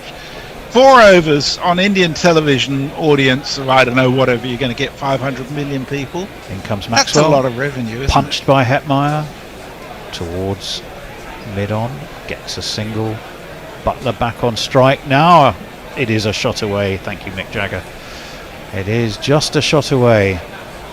14 balls, but 6 needed. Butler on 97. 152 for 3, but 158, of course, the target. I do appreciate Maxwell in, this, he's Tony. gone. 1 big hit. Is it going to go? No, it's not. Oh, it is. No, it is not. It was 1 bounce. He should come back for 3. He does. Did they run 4? 2. Surely not. They ran 2. 2. Lordy. Well, So 99. 99 for Josh Butler. 4 is needed to win the match. Only a single is needed for Butler to get to that 100. It seemed to sort of bounce and then rather, so it's almost like a golf ball that sort of somewhat plugged and didn't really sort of skip on, did it? Oh, I thought that was heading for the boundary. It didn't. 154 for 3. We're 1 ball shy of 18 overs complete. Come on, Doc. 4 runs boundary is from what Hetmyer. needed. Leave him on 99. Australia's Yeah. Glenn Maxwell against Bowl England's 5 Josh wide. Butler. He's got the single. He just He has. strokes this away past point. Helmet comes off. The bat is raised. Big smile and a little skip and a hop and a jump. Some rather apologetic looking smoke bombs go off. The Rajasthan Royal fans do press ups against the bar. Kumar Sangakkara warmly applauds. And it's 100 for Josh Butler off 59 balls to almost see his team home. What He a looks fabulous effort. 400 in this IPL. That's extraordinary. Well, let's. It has been going on for 18 months. 10, 20, 30, 40, 50, 60, 70, 80, 90, 100. And I think Congratulations, it's sir. You are a centurion. worth one of these as well.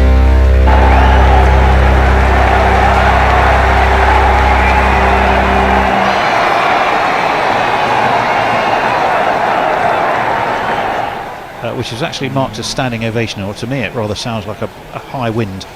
But I mean, 400s in 14 games. Yeah. No, I guess 400s in 14 2020s is still extraordinary. That's not even. Well, considering the whole of the rest of the IPL only managed 4 centuries. him and Virat Kohli. Kohli did it in 2016. Joss Butler, of course, this year. 4 centuries in an IPL season. By the looks of it, with one more game to come. Yeah, he could break it in the final. In the final here at the Moody Doon, home of the Gujarat Titans. They'll be playing at home. Although, seeing as they've never actually played here, as far as I know, then I'm not sure it really counts as home. But geographically, it is. Ravi points out that Joss has got over 800 runs, and Jay is apologetic. Oh, he's He gone says, for "I it to finish it in the grand manner, and it absolutely has. big hit. He's walloped it over deep mid-wicket, punches the air, waggles the bat. He and Hetmeyer embrace. 161 for 3. They only needed 158 to win. The Royals have won by 7 wickets with 11 balls to spare.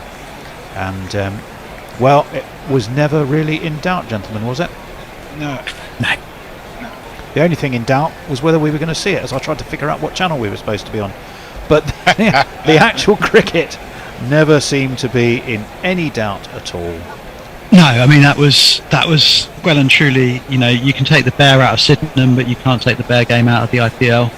Well, he's that's changed his actually form unfair. recently. The Bears Yeah. games this year that he's been at have all been close. He's got an extraordinary record. He's turned it Yeah, but around. it was still a bear game. But no longer are these bear games. No, This is a they're non-bear just because Bear's commentating on good games means they're not bear games. Just because Bear's not commentating them still makes them bear games. Well, look, the facts are. Now, speaking of the bear, I reckon, Tony, it's before we lose people, it's important to remind people what's going on Sunday, because the hours are different and we've got a show. Well, Sunday, yes, UK time. The match starts at 3:30, so half an hour later than normal, which means that our preview show will be 2:30 UK time. It'll be Max, I think it's Ajit. There's a few people. There's a bit of a gang on Sunday for the review stroke preview show. There'll be all sorts of fun stuff to talk about. Whilst we have the chance, just to remind you, we stay on the air because of your help and support. If you can possibly help us on Patreon, please do. You can go to GorillaCricket.com. You can look at, you can see all the benefits you get there, merchandise, some incredible content. The Bishop and Bear pub, where we had Ian O'Brien this week. If you're a Patreon, he's been talking about the new forthcoming series between England and New Zealand. A man who, interestingly enough, by the way, best test figures of 6, I think, for 70 odd. 4 of them were caught by Brendan McCullum.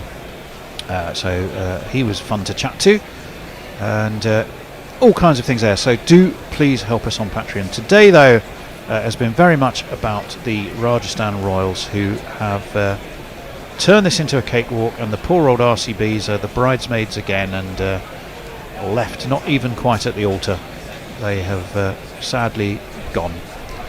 I can see the Bears logged on remotely because I can actually see stuff happening on the other laptop. He's probably cut us off. we may be talking to no one. He's complaining in our WhatsApp channel about taking his name in vain. There are 13 people watching us on YouTube, I can tell you that much. Well, fantastic. The hardy 13. 161 for 3 is where the Royals finished. 158 was the target. They've won by 7 wickets. Joss Butler was a fantastic 106 not out at the end, finishing it in the grand man over the 6. He got that off 60. Shimron Hetmeyer just came in and played a supporting part just to get Joss to where he needed to be, to get the Royals where they needed to be. We're done, but we will quickly just see if there's any final messages, Messrs. Jay's just apologetic. He said, I forgot the pun horror I might have unleashed with the Rolling Stones reference. Yes. And he says, Indian advertising is a sea of double entendres. But thank you all very much. See you on Sunday. The one thing I would say is that Harry Everett, who's been with us sometimes, is a lovely commentator, is commentating as of now, I think, on the Somerset stream from rural Somerset, i.e. Taunton. Is there any other kind? On their T20 game that's just starting now. So if you're looking for somewhere else to go, No, is he with Harry. Peter? Is he with Peter Trigo on that feed? I don't know who's with him on it. I shall retweet his tweet though, just so that you've got it on the Gorilla feed. No, I can't see who he's with, but I shall copy that link and share it on the Gorilla Cricket feed. Meanwhile, Max will be pleased to know thank that you all. Thank you, Josh. Glamorgan are 3 without loss after 4 balls in the first over at the Oval. Well, we're all going to go away and watch that. Max is already there. And thank you for your company today. Thank you, Josh. Thank you, Messers. Thank you, Ajit. Thank you, Bennett. Resplendent as ever in a jacket and dapper-looking shirt. It's been a bit of a Welsh takeover from the valleys. Let's follow it up from with the valleys. But we are going to see you on Sunday. Thank you so much. Follow it up with the Glamorgan win at the Oval. Well played, the Royals. See you Sunday. Take care now. Cheerio, Tone. See ya. See you, Jeremy.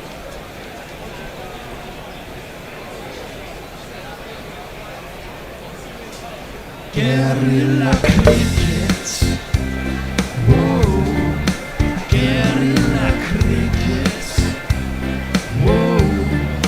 Guerrilla. Take charge, man the barricades, patrol the cover boundary. At last the time has come, this is a cricketing emergency.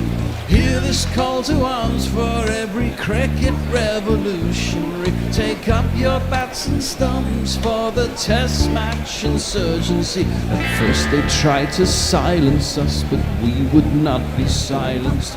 They threatened us with lies, so we threatened them with violence. Che Guevara, Sangakkara, Joseph Stalin, Douglas Jardine, Robespierre, Carol Hare, Vladimir Lenin, O'Brien Kevin, guerrilla cricket.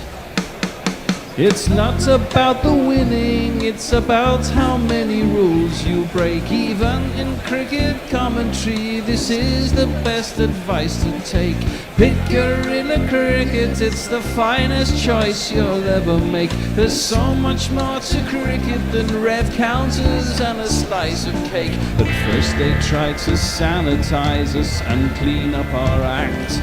But people like it filthy, and we know that for a fact. Fidel Castro, Lenny Pascoe, Carlos the Jackal, Umar Akmal, Mahatma Gandhi, Grant and Andy, Brendan Behan, Austin Ian, guerrilla cricket.